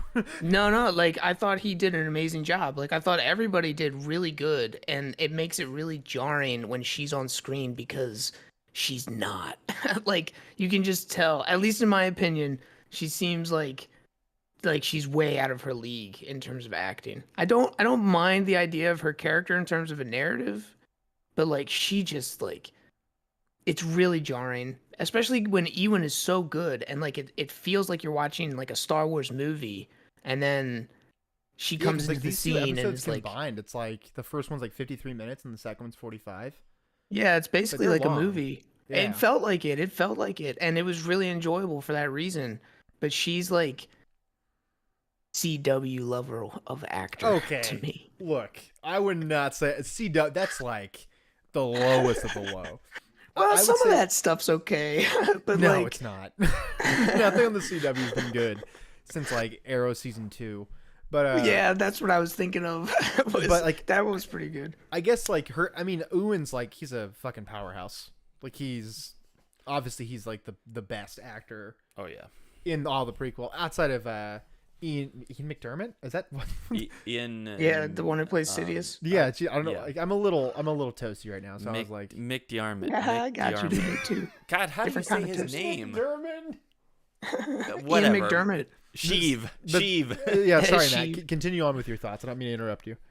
But that was my first critique, and the only reason that it's even really a critique is because we're everyone just- else we'll is get there. so good. Like the acting besides her is really top notch. I thought. Yeah. Like, and No, it the was acting really was great. yeah, and like Ewan does such a good job. Like he nails Obi-Wan, but it doesn't feel like the same Obi-Wan. Like he feels tired. You know, he does a great looks job run of down as conveying shit. that. Yeah. Yeah. That by now the memed burn from the trailer, like it just you have a scene like that where like it does that shot of Ewan where it shows his reaction and it's just like his shoulders up and he conveys everything without a word like through his face, you know, with just like such subtle emotion. And then to see in the very next scene Riva come in and completely fail to do that is like such a juxtaposition that it took me out of it a little bit. I think And like then a lot of my issue with that, not to interrupt your train of thought because I want to hear your entire opinion. Yeah, I think that like maybe like my one gripe about the first episode was I just find it so bizarre that the Inquisitor is flying into Tatooine because again, who gives a shit about Tatooine? And Yeah. second, they just immediately know to walk into that bar, and they're like, "We're looking for this Jedi." There's a Jedi who's just openly using their lightsaber enough to the point where it's scarred a wall. Wait, I'm he, like- Yeah. he used a lightsaber? He clicked because they show like that part like Yeah, where they the show, wall like, where the it's scarred. scarring. Oh, By, like, okay. I'm like, first off, that guy's a fucking idiot, and he probably is Yeah. too dumb to be like left alive at that point. Like it's just like Yeah. evolution should have taken you out a while ago if you're like that dumb. Like, you should just know. How did he My find thing was like, Kenobi, are they too? surveilling Tatooine? And if they are, why? Because I it's think the they were ass just end of chasing that nowhere. guy, that one Jedi around. I guess that makes sense. I mean, they Yeah. could have been following him for a while. Yeah. Well, because That they makes like sense. heard a report that he had used I forget what he did, but he did some like force act to say, oh, the barman. He like saved the barman from something, right? Yeah, Yeah. some from Well, like they tried thugs throwing or that knife something. at him, and that one Jedi blocks it. yeah, that's how they found him. But sorry, Matt, continue. But yeah, besides that, my only real complaint, like everything was great. I could probably gush about the show for the next hour. And that's like But- it's really good to hear from you, because like I know that you're very, which to be completely clear, Zach and I are anti Disney. We're pro Marvel, and like pro the authors and pro like the people who actually work on these things. We're You guys just like anti-Disney as good a Star Wars corporation. stories. Yeah. Yeah, Well, I got you. Well, if you're talking, it depends on what you mean by that. But We're just like, I just like hate that Disney owns like everything at this point. oh, I mean, Yeah. I'm like always anti-corporation. Yeah, But 'cause, like, they that's just, a like, given. But They like Marvelize everything, and everything's just under their Yeah. umbrella, and I hate that. But shit. do you mean you're you don't like any? Clearly, we don't like a lot of the content that's come out, but some of it you like. Oh no, like we're because like you and I are like pretty pro like the Marvel stuff that's come out. Like, Yeah. the comics, a lot of the You books. talk I like about a the lot of Vader comics. run I all the do time. like a lot of the. Sorry, 1 second, Matthew. I do like a lot of the High Republic stuff. High Republic comics are with dope. caveats, Yeah. caveats, but yeah, the obviously the most hated for me is episode 9, 8ish, but mostly 9. So Yeah, but like it's really good to hear from somebody who's like super like anti. I'm very Disney. critical. Yeah, Very like you're very critical very of critical of Disney. their stuff. So it's like I'm happy to hear that you've gotten something that like you can enjoy out of Disney. yeah, I no, mean- that is good to hear because like I feel that a lot of people just refuse. I mean, there are those out there who just refuse. Tad Larkin, but he's my boy. Yeah. So like I understand. He's not like, oh, this is SJW shit and I hate it. He's just like, No. it's just not my Star Wars, so I don't want to watch it. I'm like, okay, that's fair. Yeah, I mean that's pretty much how I am too. And like Yeah. one of the reasons I really like this is because I think that it can fit pretty well. I mean, they have a story which is essentially a lot like this, but like it doesn't necessarily have to be the exact same when you put it up on screen. You know what I mean? Yeah. And I really like a lot of the changes that they made. Like it's good to see Leia for once, like young Leia, and see her life like growing up on Alderaan. That was really awesome. I was very, very glad to see that. I legitimately And they wish made I it could have look like awesome, seen you too. live reacting to it, because like I was telling like my wife last night, I was like, I want Matt to watch this right now so I can like get his opinion on it Yeah. right this second. It was great, and that shot of Vader at the end, like I legit stood up off the couch and was like, yes. They made him Yeah. look so awesome. Like he looks like Malik. You know what I mean? Like he it looks doesn't- like very pruny. Yeah. He- I mean, he's it's supposed like- to, I guess. yeah, but it's I get and they pruny when I got- float in water too. I mean, it's Bacta, but one thing that. Oh, sure hey that's gonna Ben, happen. what's up? Sorry, I just noticed the chat. What's good, Ben? Do I sound echoey? Apparently, I sound echoey. You sound echoey? I don't know. That's what Eddie said. Huh. Talk to me one more time. What's good? Maybe they're hearing you just a little bit through through the mics. the mics. Could Oh, be. fair. But But yeah, that Vader shot, I'm a big fan of Vader, and that scene at the end of Return of the Jedi when they remove his mask is a really impactful scene just to me personally in my life, and it was awesome because on his head they got the burn pattern right, like where you can see his skull, like where it's like missing, and I was like, yes, it looks like him. Oh, it looks so cool. Yeah, So I got really how hyped for I that. wonder how much of like on-screen Vader time we're actually gonna get. I think we're building up to a lot of it. I I think mean, that people there's are gonna probably gonna lose be like their an episode of mind. it. I'm gonna lose my There's mind. a bunch of Vader stuff. Yeah. Go ahead, Matt. Sorry. I will lose my mind if there's a bunch of Vader stuff. Like No, That is Vader. one We thing have. I'm If super we've hyped learned for. one thing doing this channel, it's that Vader is solid gold. Oh yeah, 100%. All of our Vader content like slaps. Like I will say Kylo Ren does very, very well. Adam Because Driver. he looks cool. I Yeah. will say that. But also, Eddie was saying that it was only the echoing was at the beginning. And Zim, I cool. feel like I need to address this. He says, I like Tad's approach to things, living under the EU rock with a bunch of new to me Star Wars stuff and a fridge full of beer and microwave burritos. Zim, I really, truly appreciate your way of life. And yeah, I didn't mean to make that sound negative towards Tad. I just like his approach on it where he's like, it's not that I hate anyone that works on this stuff. It's just not my Star Wars. I Totally have 100% a similar approach, but with a caveat, and that's that I will keep an open mind, and like I have like a tier process that I go through where I'll look at the reviews and like I'll look at like the surrounding production, and if it, like I'll give it a chance, I guess is what I'm saying. And if it holds up, then I'll find a way to incorporate it. Like I did that with Rogue One. Like Rogue One, Operation Skyhook, the operation when they stole the Death Star plans was already a like huge multi-pronged operation where we know I think of at least like 3 or 4 places where there was a mission. Sorry, bikers outside. Yeah. And just My super bad. quick, I just want to note for my boy RN Jesus, he's made it just 2 streams in a row. You were this close. Hold on, I gotta get. You were this close to being out of the basement. And now you're back in. Back in. You're back in, back baby. Grab your jersey. You're back on the team. Yeah. But yeah, like I've like we were mentioning earlier in the stream, is I'm just like, just put Kyle Katarn in it. Yeah. Just make Kyle Katarn a character. Why not make him a character?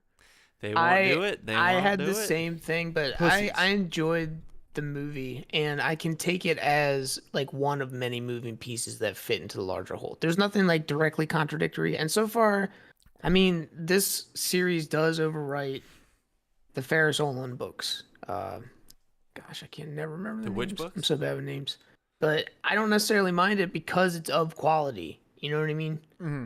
And I think that's what a lot of Star Wars fans are the same way. Like, they're not necessarily like Tad's a purist, and I can respect that. But I think that most Star Wars fans, they just want it to be good, and to fit into the story that they already know and love. It doesn't even have to necessarily be the same. It just has to fit and be of quality. And people will be happy. They'll eat it up. Yeah. Yeah, it's like that's like a.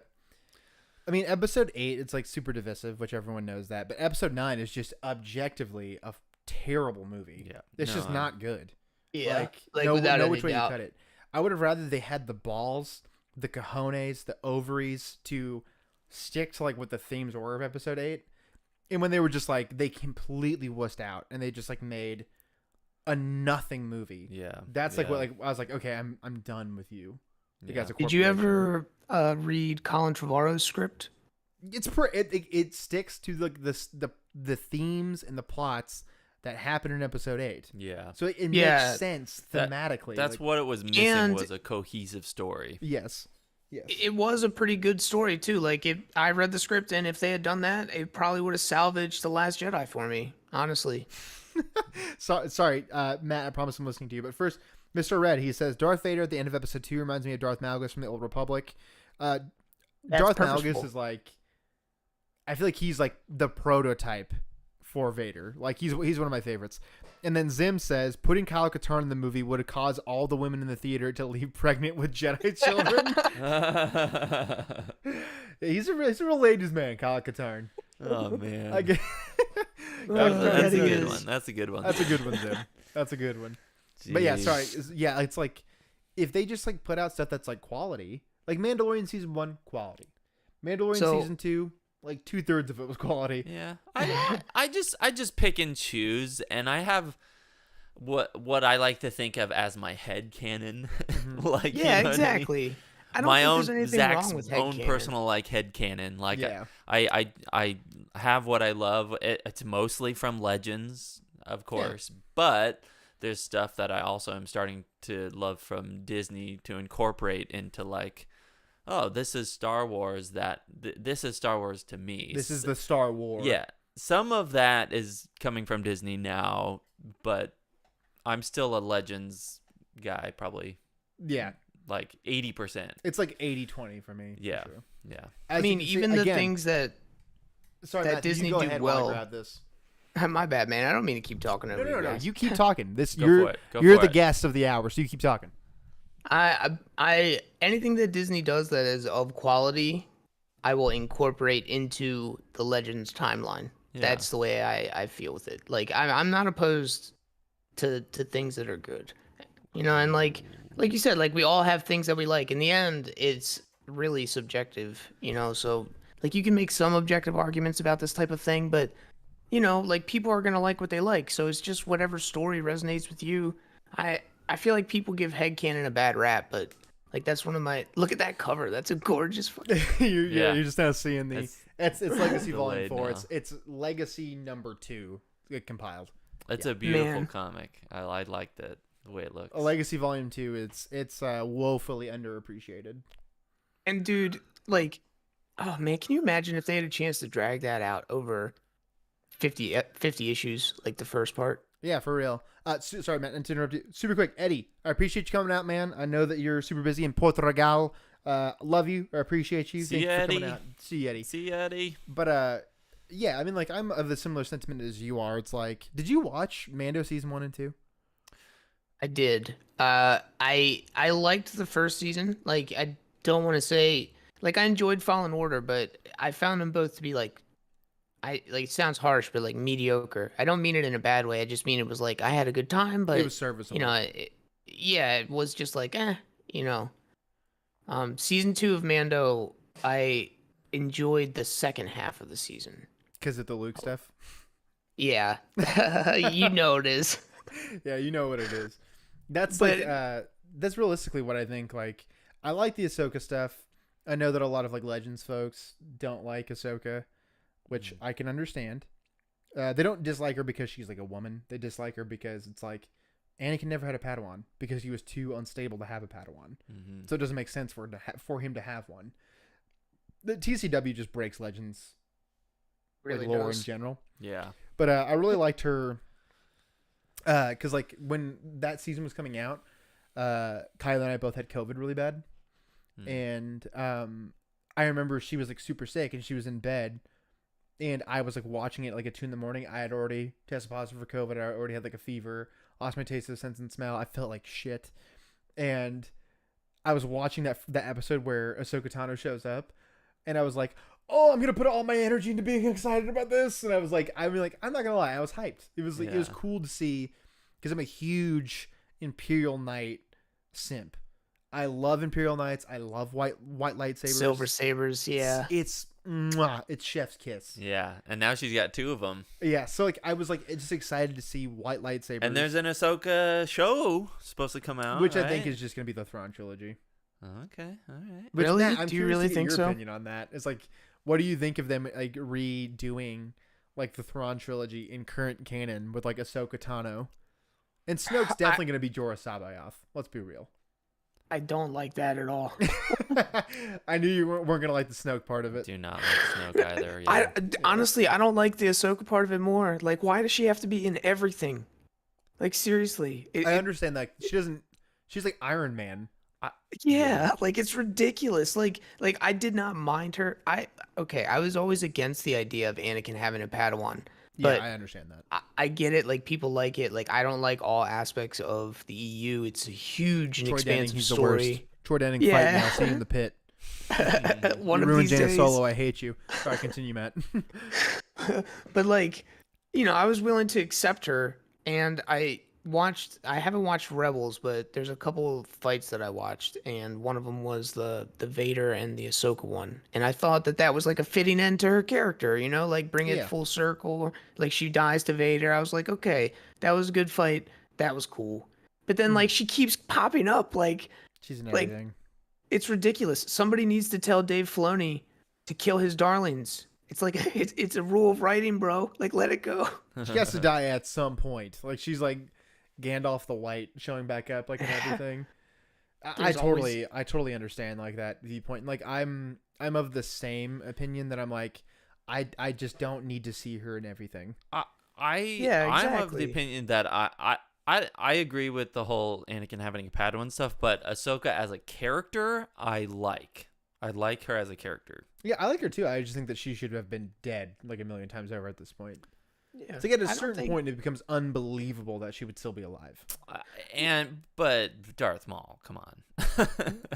Yeah, I mean, like Darth Maul, like holy shit, man, that guy, he could just survive anything at this point. I mean, there's no killing. That's Darth kind Maul. of his I shtick. mean, he's another one. I say that though is that I'm cool with him coming back, but he should have come back for like a one-off arc where Obi-Wan really has to like face the trauma and the anger that he has over Qui-Gon's death and put that aside so that he can transition from like young Obi-Wan to like Master Obi-Wan. And at the end of that arc, Maul dies. Like that would have been really cool. But Yeah, he just I will say, like seeing Darth Maul and Obi-Wan's like duel in Rebels, that was a good duel. perfectly fucking handled. Like where he's like Obi-Wan, he's like, I'm self-actualized now. Like I am a fully formed. I've come to terms with my trauma. I understand that like he's like I totally understand the hate that you have. He's like I completely understand you were used and abused by a Sith Lord. Nothing good has ever happened to you in your life. And he's like, I pity you. Like I don't hate you. I don't resent you for killing my master. He's like, I feel bad for you. And so when like he kills Maul, his first reaction isn't to like teabag him. He's like, yeah, fuck you, buddy. Like he's like he like feels compassion for him. Yeah. And like he's like I mean, Maul has that like great line where he is like, tell me, is he the chosen one? And he's like, yeah, he is. And then episode 8 comes out and it's like, nah, maybe he's not. You know what I mean? So that actually brings me back to my other critique from the Kenobi show, because the other duel from Rebels that I watched was that one. And I agree with pretty much everything you just said. And that is one of the reasons why I didn't like the fact that Kenobi seems to be severely underpowered in these first 2 episodes. Like he struggles to use the Force. And like I'm cool with him going through a character journey where he has to learn how to like accept his emotions and, like you said, actualize himself. But like the Kenobi that we see in that duel is like he's older, but he's like the master Kenobi still. You know, like he's one of the greatest Jedi Masters ever. He was on the Jedi High Council. Like this man should be able to use the Force, you know? And like I'm cool with him like not using it and suppressing it so that he doesn't get caught, but maybe it's just because I have a personal bias where I like to see that kind of thing. I really love. I just think it'll be fleshed out over a few episodes, because it's like yeah, that's I think so like, too. Matt, you know what I'm about to bring up. You know it's gonna be Legacy. It always I is. love that like Cade doesn't use the Force for like years, because he's like, Yeah. I know that if I use it, it's gonna be nothing but trouble. People are gonna know that I'm Force sensitive. They know there's big bounty on Jedi Knights. There's like we're actively being hunted, so I know that I just can't use it. Yeah. And sorry, I didn't mean to burp right in your ear, Matt. Mhm. But It's all good. like right when he like kind of opens himself up to the Force, Anakin immediately senses him. Like when he's like Anakin, and like he's like maybe like letting himself open to the Force, like he's like, I might have to fight this Inquisitor. Mm-hmm. Anakin senses it immediately. So I think that he's like severed himself from the Force just to protect himself and to therefore keep Luke safe. Yeah, that's an established thing in both. I would say both Legends and canon. Because the Jedi Exile cuts herself off from the Force. For a while. But that's different though, because that's like a trauma that she has to heal from. And like, so is it? So if it was like in the show where it's like Cade, where he like, it's not necessarily that he's like cut off, but he just like withdraws that part of himself and like bottles it up inside so that he doesn't get detected. Like that, I can understand. That makes sense. But at least in Legends, when you get cut off from the Force, like the Exile, it's like a serious trauma. Like the Exile and Destroying KOTOR 2 is an analogy for healing or succumbing to PTSD. Because she's like a wound in the Force. Like they're like Yeah. Treya's like, you're like not good to exist in the Force, because like you're like the death of the Force. And like thing. the only reason that she even gets it back is because Kreia forms that Force bond, which allows the Exile to siphon the Force through Kreia. Otherwise, she never would have got it back. So it's like, that's why I'm like I'm cool with him bottling it up inside himself and like keeping it hidden away. I'm completely cool with that. But I think that in that moment where he goes to use it, it should have been like, instead of being difficult, it should have been like explosive, like this thing that's been bottled up forever, and then everybody sees it, right? And then that starts this like hectic run to the spaceport. That would even make sense why the Inquisitors are there chasing him, because like he literally covers blown at that point. It would have been get out of Dodge type thing. But that admittedly is probably just personal preference. Like, I really like those kinds of displays of the Force. Like, I enjoyed 2003 Clone Wars because you see that type of stuff and it's ridiculous. It's extreme. It's like yeah. an anime. Or like the Force Unleashed, same reason. I loved it for that same reason. I think that we are going to get that out of Obi-Wan. I think that it is going to be like when I think they're purposely leaving it like he didn't ignite his lightsaber at all in these first 2 episodes. Yeah. So I think that when he does, it's going to be like this, like... But he has it. I'm going to need to light a cigarette afterwards, 'cause I will orgasm so hard. Yeah. That I'm going to need a cigarette just afterwards. Force everywhere. He's I don't even smoke definitely cigarettes. going to. Yeah, he's definitely. like... I think that when he ignites his lightsaber and he has to use it, it's going to be, like, earth-shatteringly extreme. Yeah.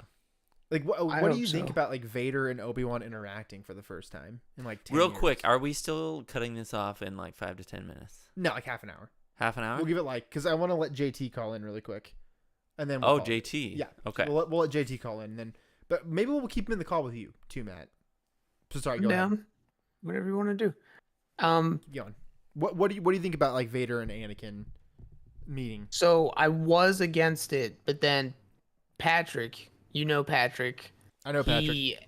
He actually laid out a reason why it made sense. So, like, it's just one of the unfortunate inconsistencies that crop up from massive narrative. There's going to be one of two, I'm not going to be able to pronounce it right now, but there's going to be one of two conflicts. And either it's going to be in A New Hope, where people are going to say that he hasn't seen him since Mustafar, right? Or it's going to be in Return of the Jedi, because when he's talking to Vader, he's like, Obi-Wan has taught you well, but... You're not a Jedi yet. How would Vader really know that? You know what I mean? Like, also, Obi-Wan, like, didn't really teach him. Yeah, exactly. So it's like, he says something Patrick would be able to tell you, but he sold me on it. He was like, them facing off again, like, yeah, it will violate the A New Hope, but it would actually patch up this other inconsistency. And I was like, all right, I can accept that, because Return of the Jedi is my favorite Star Wars movie. Same, so if Vader it becomes does a more backflip in it, consistent, and I appreciate that. yeah. Sorry, go ahead. Ben asked a good question though.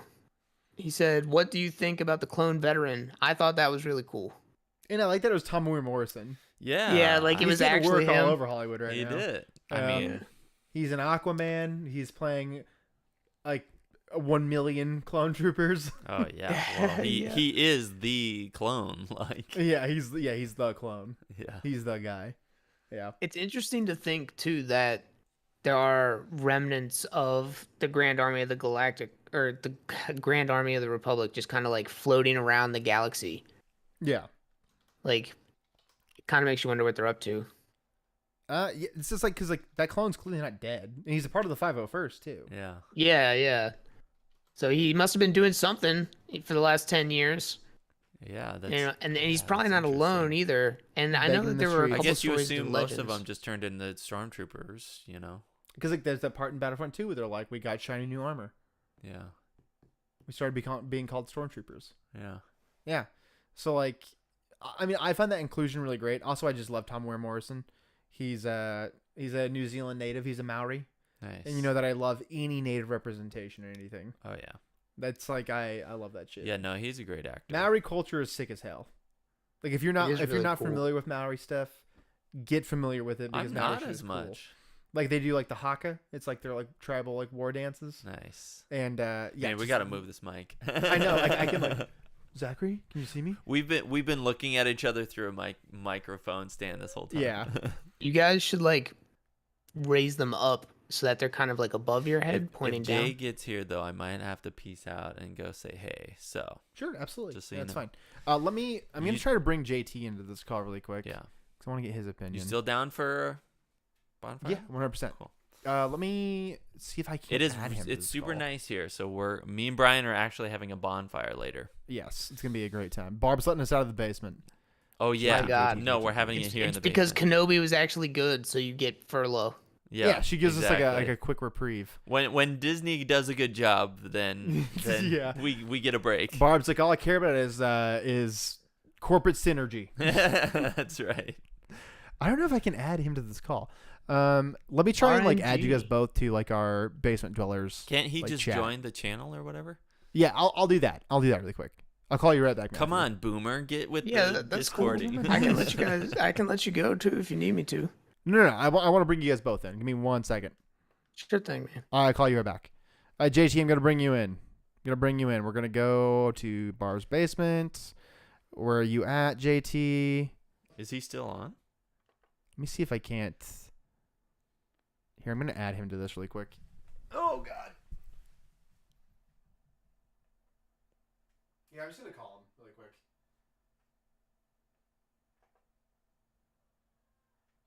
JT, we're gonna ring a ring ding. Okay. Let me see here. RNGesus. God, he's got a lot to say. Yeah. Not to be too pedantic, but you guys think about the opening, the younglings only noticing troopers. They walk into the room. It's just the way they filmed it, kind of like. Yeah. Also, they're kids. Yeah. Kids are fucking idiots. Well, but Kids then are stupid. but then the Jedi Master's like with them. I guess the way that I thought of that was like, they're in the midst of this like meditation or whatever they were doing, like this martial art meditation thing. She doesn't notice Anakin's turned to the dark side. That's a good point. 'Cause that's like that's like another. Who like, doesn't? Like that master doesn't, or knight, who the teacher, whatever, Oh, doesn't like experience like Anakin turn to the dark side. Like I understand that too. Like that's pretty fucking lame. Because like in episode 3, like when Order 66 starts, Yoda feels all of the Jedi dying like across the Oh, yeah. galaxy. well, but that's Yoda. That's true. Hey JT, can you hear us? You're on. I gotta introduce you really quick. Oh, is Matthew gone now? Yeah, but I want to call him back. JT, hailing from parts unknown, because I legitimately don't know where you're from, weighing in at, let's say, 1,000 galactic pounds. The current undisputed heavyweight champion of the world. Yeah. JT, what is up, my dude? I am doing well. How about yourself? We're doing good. I'm gonna turn Yeah. you up here just a little bit. Go ahead, keep talking. Good. Yeah, Test 1 2 3 1 There we 1 go. 2 2 1 1 we can 3 hear 1 it. 2. We hear you loud and clear. Yes. So, give us your thoughts on Obi-Wan episode 1 and 2. Keeping in mind we're a little whiskey drunk, so we're gonna try and do our best. To Small stay. words. Small words. That is a-okay. Yes.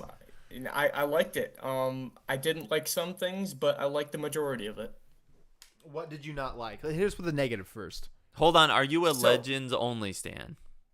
I am a comic book guy. Okay. He said he liked CCW in the chat. Okay. I Go ahead. am. Hit us with your I negatives. grew up with the Clone Wars. Like that is my whole era. But my EU, like my canon, is comic book stuff. Yeah, that makes sense. So like Dark Horse and like not a whole lot of Marvel, but mainly everything Dark Horse. Same. That came out, but yeah, stuff I didn't like.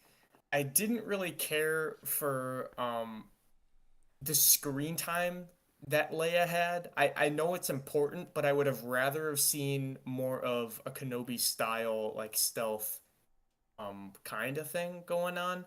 I think Reva's character, I know she's meant to be hated, but it is kind of forced. Like I don't like her stepping up to the Grand Inquisitor because he's supposed to be the best Inquisitor. And I would And- argue the best Inquisitor is still pretty bad. Yeah. they're not Well, great at and- their and- jobs. I'm just gonna say Yeah. that. They're not. And that's Sith. another Yeah. that's another thing about the Inquisitors. I honestly don't care about the Inquisitors. I've seen Rebels. I don't get the same feeling about an Inquisitor as that I do of That's like fair. a Sith in a comic That's book. totally fair. They don't accomplish a lot and then they get killed off super easy. So Yeah, I they're do just not kind of feel like any intimidation. they're not Sith, they're not incorporated really into that whole. I mean, clearly they're not in the Bane line of Sith. They're just kind of like side Cringy. acolytes. They're Like they're laughable. Acolytes, someone pronounce it Acolytes. the Sorry. correct way. As I always acolytes. pronounce that wrong. And when Sorry, you go ahead, have JT. when you have a character like Reva, who I know is supposed to be getting more screen time, stab the Grand Inquisitor, that's taking away from that character that we know in Rebels. To add to her own character. And that's my main gripe about Disney Star Wars. They take away from pre-existing characters to add to new ones. I can understand that point of view. What I would say is that, I mean, my assumption is that they're not going to completely negate Rebels and like say that like no, he's dead now, he's dead permanently. I'm assuming that he's going to come back, and that when he comes back, it's going to be like a big thing. Like he's gonna. I thought he was. I forgot he was in Rebels, so I thought he was dead. I haven't seen a lot of Rebels, but the first like it's like the same with the Clone Wars. It's like with the first couple seasons are like clearly meant for children, and then after that, like it starts to age with its audience, and it becomes there's war crimes left and right. It aged entirely with me because I physically grew up with the Clone Wars, which is like, hilarious. as soon as I Zach and matured, like the episodes matured. It was perfect. Yeah, Zach and I were like maybe 17, 18 when the TCW movie came out in theaters. Really? Okay, yeah, something like that. It was like what 2008. I'd have to look. Yeah. Like I remember being super young and seeing the 2D animated Clone Wars. If you don't mind me asking, how old are you, buddy? I just turned 21. Holy shit! Damn, we are old. We're got a foot in the grave. God damn. We only got a decade on him. only like literally 10 years. But yeah, it's good to hear like a perspective from a fan who's like a lot of your opinion of Star Wars is completely based around the Clone Wars. Yeah. Like that's like, would you say that's like kind of your Star Wars? Well, the Star Wars that I prefer, but there are a lot of things that I still like to consider my canon. Like I said, like the comic book stuff. I think Revan is a character that is really awesome, but I think he's very much hyped. Mm-hmm. And the whole idea behind Revan created the rule of two, Bane just perfected it. That whole deal. I kind of hit or miss for me, but I never thought of it that way. What you just said though, that Revan, some people think Revan created the rule of two, because technically Bane did get the idea for the rule of two from. He's just the one who said it the loudest. From a Revan, no, but he got it from a Revan holocron. Yeah, it's like one person says the joke, but then another person says it louder, and everyone hears it. No, but I don't think Revan was implying that a rule of two situation should be implemented. I think Bane just took it that much further. He took it that idea. What I'm getting at is I think they just take too much and give it to the one character. Because Bane really, besides, I mean, because like I'm comic books and I'm Clone Wars, so the amount of Bane that I get is kind of limited. But from backstories, have you done the Bane trilogy? Online, I've not read. See, I don't read the books. Okay. I got like ADHD. I can't look at text too long. Same, brother. I just get bored. That's fine. That's why comic book stuff is for me, because I can see the pictures and explosions and that kind You're of a visual learner. You're a visual learner. Same. But and I know there's material that is great in those books that is not translated into the comics. But coming off of what I already know about Bane and seeing people talk about that, it's like, oh well, Bane is this cool guy who has armor that literally makes him feel pain to feel angry. I'm like, oh, that's like Vader. But they're not taking away from Vader. They're just relating to that. Kind of like Malgus. He's a tank. God, Malgus, he's been through some shit. You read the Deceived novel, right, Zach? I did. I liked it. It's the only good SWTOR book, in my opinion. I like Revan. Or, sorry. I vehemently disagree. You were saying Old Republic book, right? Yes, I vehemently disagree. That Revan book I don't like it. I'm fine with it. Yeah, I know. But I'm excited about your review of it. But yeah.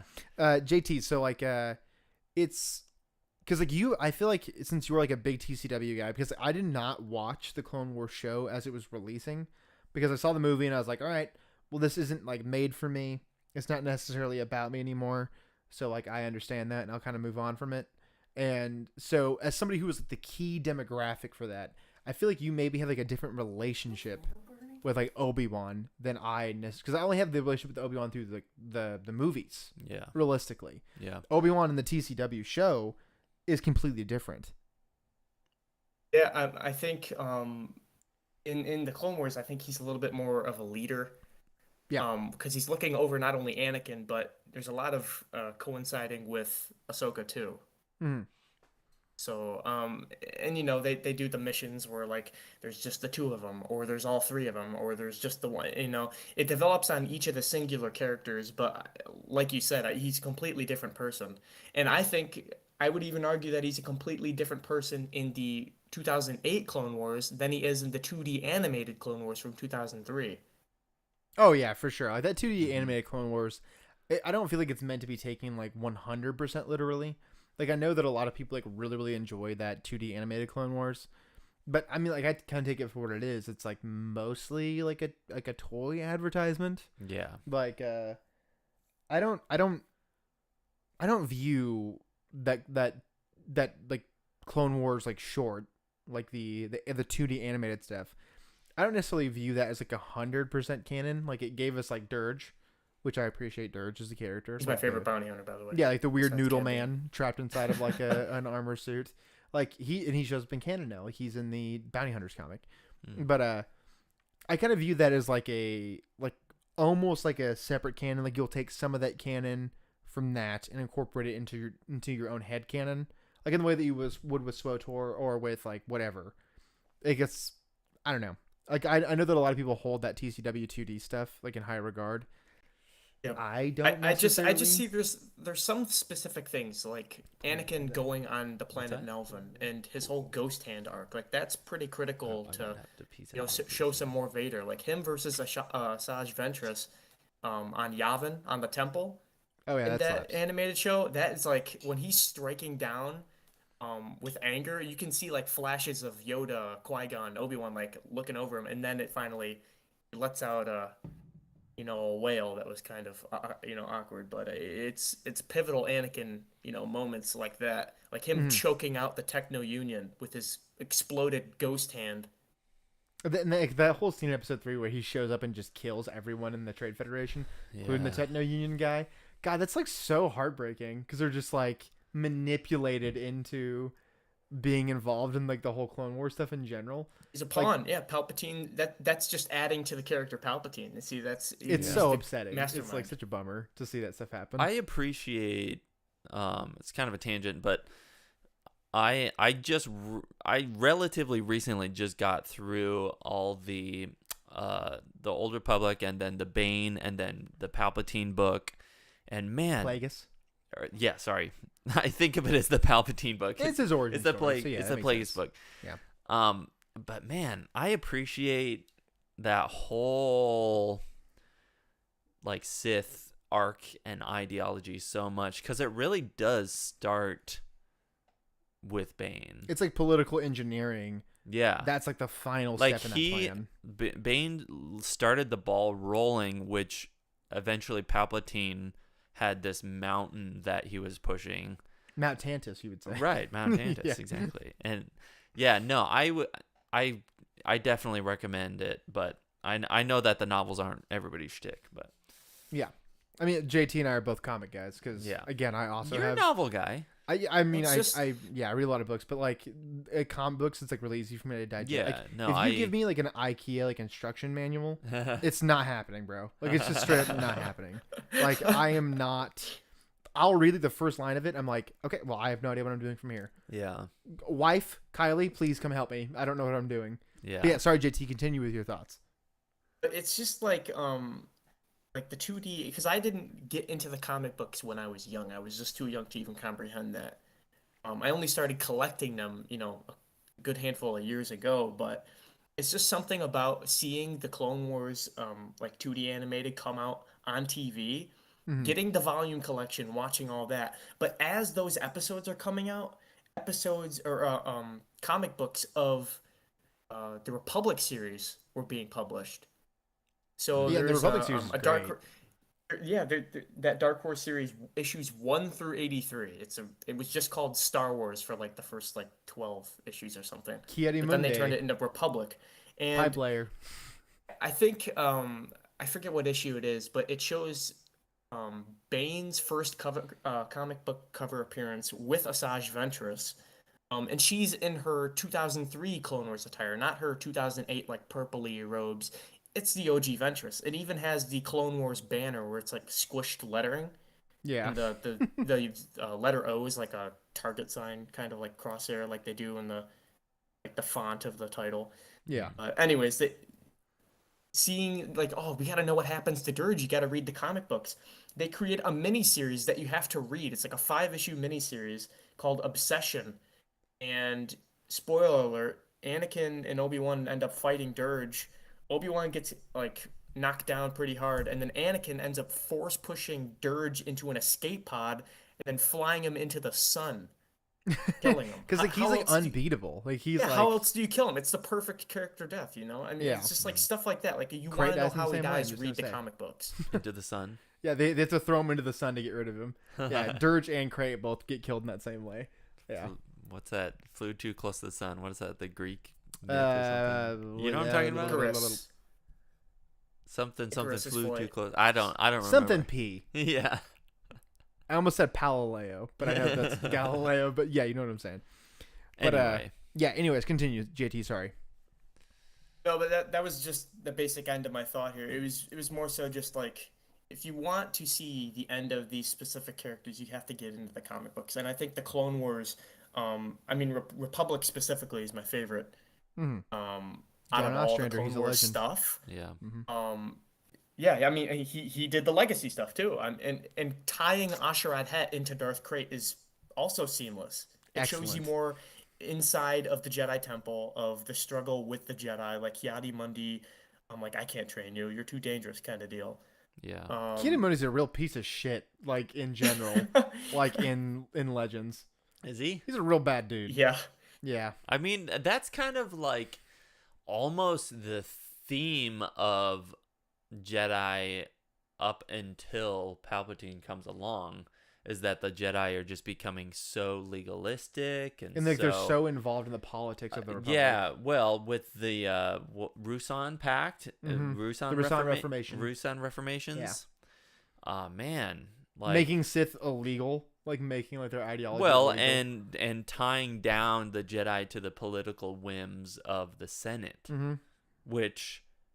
Okay, who's the Senate beholden to? If it's anything like America, it's capitalists. Like, Well, I mean, it's like whoever's like in control of that election cycle. exactly. So it's like, are you really serving the Force, or are you serving just whoever's in power?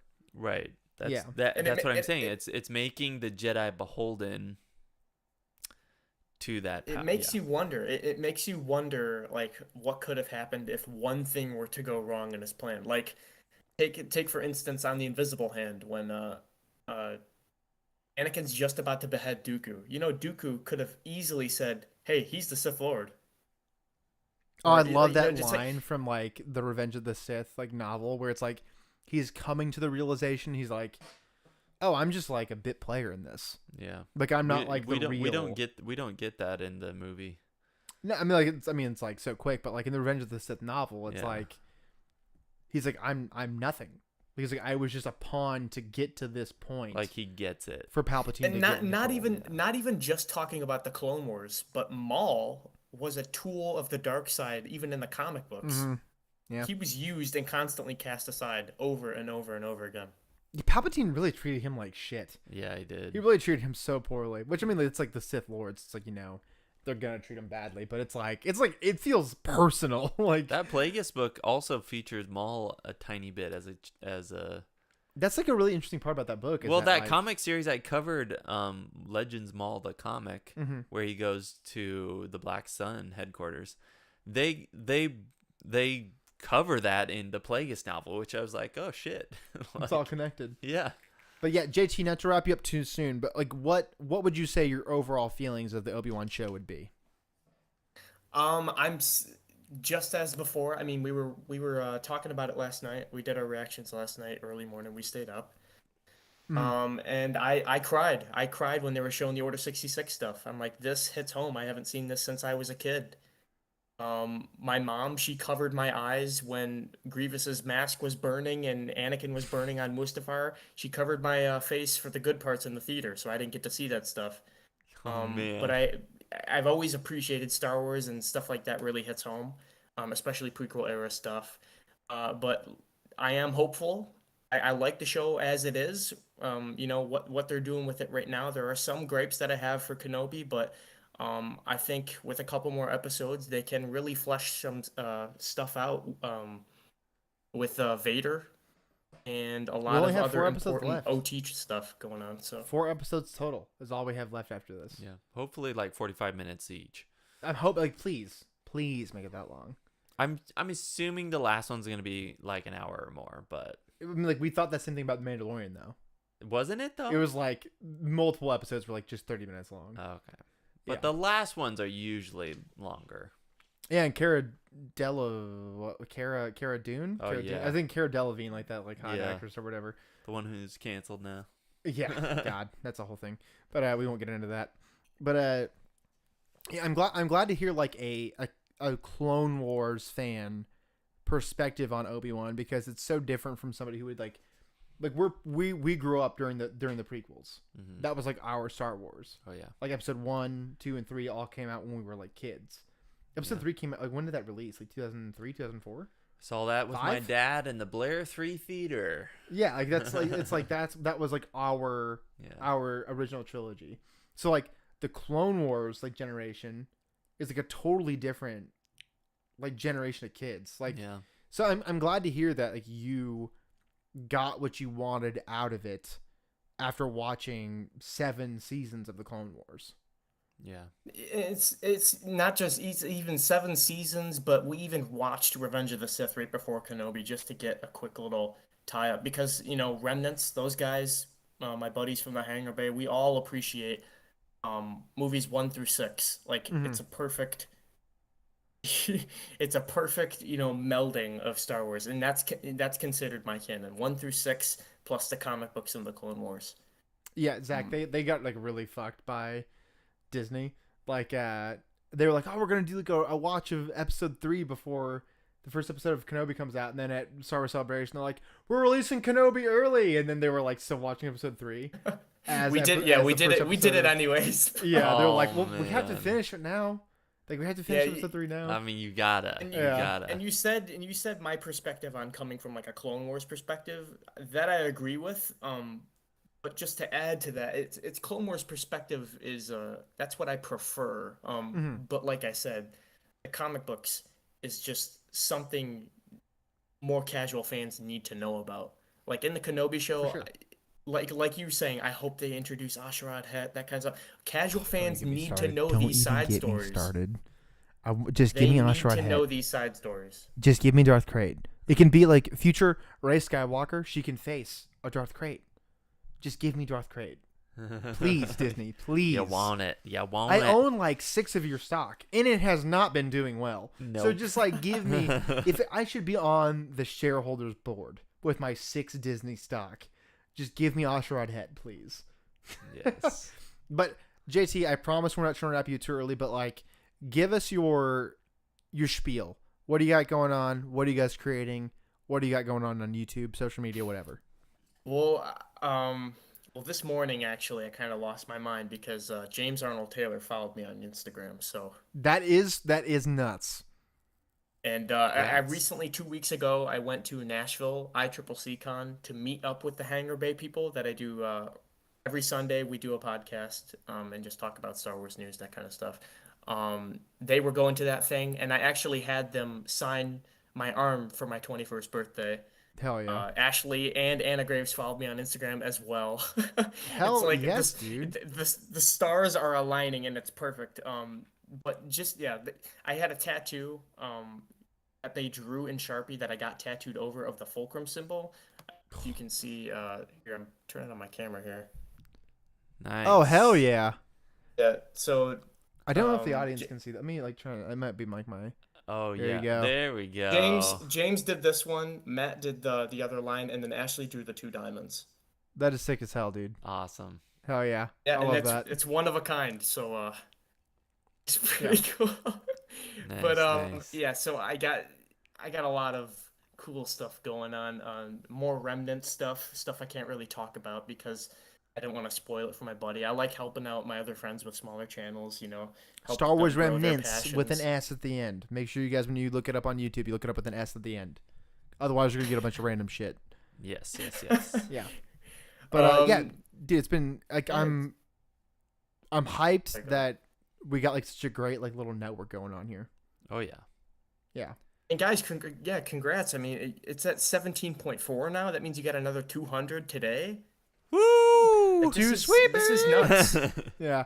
It's growing way faster than I'm physically prepared for. It's been lots of fun. It's been fun. I'm glad I found you guys before you got too popular, and I can finally lots of contact you. lots of plans to come. Yeah, like I had a surprise for Zach at 10K, and it happened so much quicker that I still have not received the thing that was the surprise for 10K. Now we're at 17. So it'll have to be at 20K. Is like 20K. when, yeah. Or 50. Heck.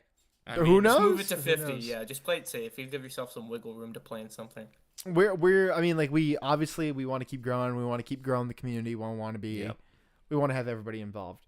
But I was talking to my buddies, and they were pretty interested in doing a little collaboration. If one of you guys wanted a voice role for an upcoming thing, I heard about that. Yeah. I heard about that. I definitely texted got Zach some room. immediately, and I was like, Zach, you're way better at like being more dramatic. Yeah, no. You're a thespian for sure. No. I am not good at voice acting. You are better than you think. It's weird hearing your own voice. So it's like it is. It really is. To give Yeah. a little bit of like the BTS here, not the Korean pop sensation, but the behind the scenes. Zach has a concept for a review for the Revan novel. He, completely independently of me, filmed an entire thing. And I was like, You're like- giving me too much credit. I'm like, dude, like you fucking killed it. I'm like, if only I would have had a good camera, we could have posted it. yeah, for those who don't know, I have like a $10,000 camera setup for like video production And stuff. I filmed it on my Android. So yeah. But JT, I appreciate you, man. Thank you for coming on.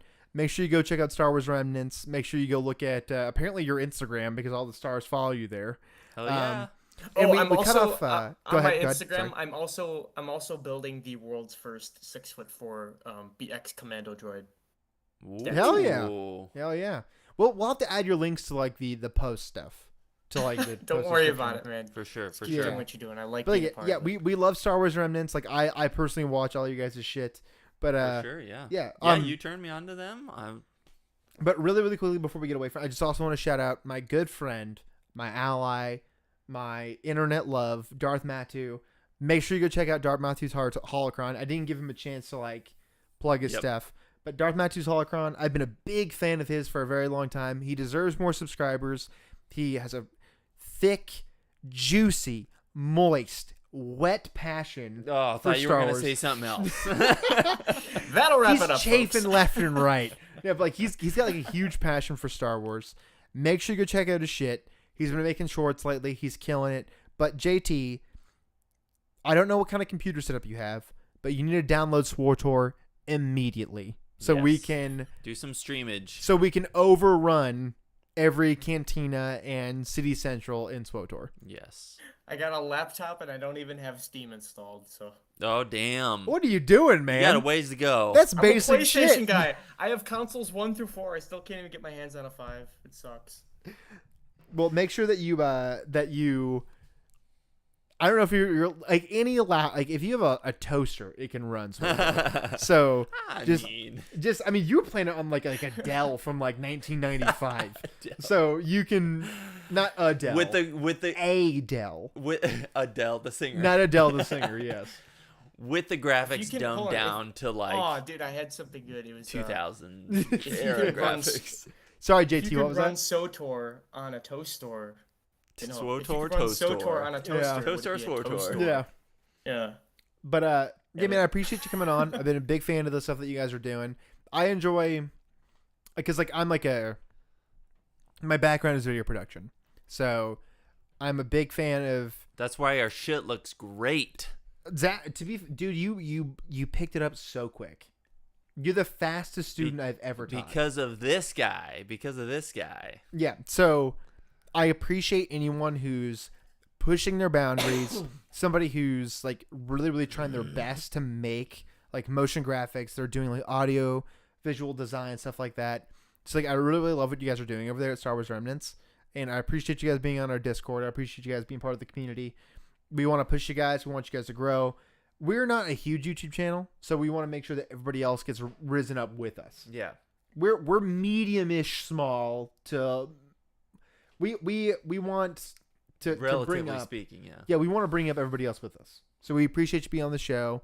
We saw you comment on one of the videos, and I took the liberties to look into your channel a little bit more and what you guys do. As soon as I was able to like join a chat and like thank you, then it kicked off from there. I joined your Discord. I'm basically their agent. I just do voice work on their channel. I can't take all the credit. It's all my buddy Aiden and Strike. They do all the stuff at Remnants. I am just a voice actor, but Strike. He's the man. He's the man. He's the man. Well, hey, that voice acting is no joke. So it's no joke. It's hard. That's honestly, we produce our own like short. Like Brian does his own shorts. Now I do my own shorts. But for me, the voice acting still is the hardest part. It's hard. Yeah. It's not easy. So yeah, you guys are killing it over there. Yeah. But yeah, JT, I appreciate you for coming on, man. Sorry, I'm a little tipsy. You know what? It's Friday, so that's the reason why I was like, I'm gonna get a little Memorial bit Day. Memorial Kenobi Day just weekend came out. Yeah, it's time for celebration. Time to celebrate. Yeah, but we appreciate you coming on, man. We appreciate you sharing your thoughts. I almost said your thoughts and your prayers. Things have been bad in America. A lot of thoughts and prayers have been going on lately. But yeah, we appreciate you for coming on, man. We'll have to have Strike on at some point, and Aiden. And I saw like a few different people like in your guys' like your live stream last night. We'll have to have everybody on at some point. My plan is at some point we're gonna do. You gotta set up StreamYard. Sorry, go ahead. You gotta set up StreamYard. I don't know what that is. So StreamYard DM me after the. It's like we're about to learn. It's like a Zoom call. You can everyone can FaceTime each other at the same time. Okay, perfect. But yeah, so I appreciate you coming on, man. We're gonna wrap up here, and yeah, I'll be in touch. Yeah, I appreciate it. Thank you for having me on. All right, bye, JT. Thank you, sir. Bye, JT. See you guys. All right, and there I think is where we're gonna wrap things up. I think that's a pretty good discussion, right? That was tons of fun. I overall enjoyed Kenobi a ton. Can't wait for the next episodes. We're probably gonna do a stream. But you hated Matthew. Oh, of course. Matthew, that guy. Don't even get me what started. A prick. This guy that I talk to literally every day. What an asshole. Love that Matthew and JT could join us. That is fun. Let's do that. We got to bring in more people. We guess just every time. Hey, two Star Wars nerds. I'm calling you out right now. Two Star Wars nerds. Come on my stream, you sons of bitches. You guys don't even watch this stuff. They refused. I will fight you unless you come two Star Wars nerds. It's you. It's us. We're calling you out right now. We're not married. We're kind of married. We're kind of married. Yeah. Like we're both like they can say we're both kind of married. Yeah, we're married to the basement. But we're calling you out. Zach and I are gonna tag team you. Too sweet, me good brother. Sweet. You come on our stream. You soon. We're gonna suplex you. We're gonna apologize. I wonder how many wrestling fans we have, just because of all the wrestling references. I know it's only me. I'm just implanting my wrestling fandom on you guys. Yeah, but thank you guys. I love you. I appreciate you. Like for real, we cannot thank you guys enough. It's insane. This microphone setup right here, bought with YouTube money. Thanks to you guys. Something we never thought would happen. Thanks for our subs. It's growing. It's growing way quicker. We're taking you guys all along on this journey with us. So here's the wave. And the swell's coming up. You guys are going right up with us. But that waves, it's gonna stop at the peak and it's gonna keep going. That's right. It's all the way across. It's not gonna crash down. It's never. It's just gonna go all the way across the ocean. Defy physics. Yes. Yeah. What's the moon? The moon doesn't create the tide. It's just going to keep going. But yeah, sorry, we got a little bit loose here at the end. But again, we love you. We appreciate you. Thank you guys for coming out. I promise I'm going to touch my microphone less. We're going to maybe move over here or something so it's not like we're like looking over top of each other. But yeah, leave in the comments what you guys thought about Kenobi. Join us in the Discord. We love you. We appreciate you. And we'll see you next time. I might stream tomorrow, so maybe we'll see you tomorrow. May the force be with you. May the Schwartz be with you. Adios. Goodbye.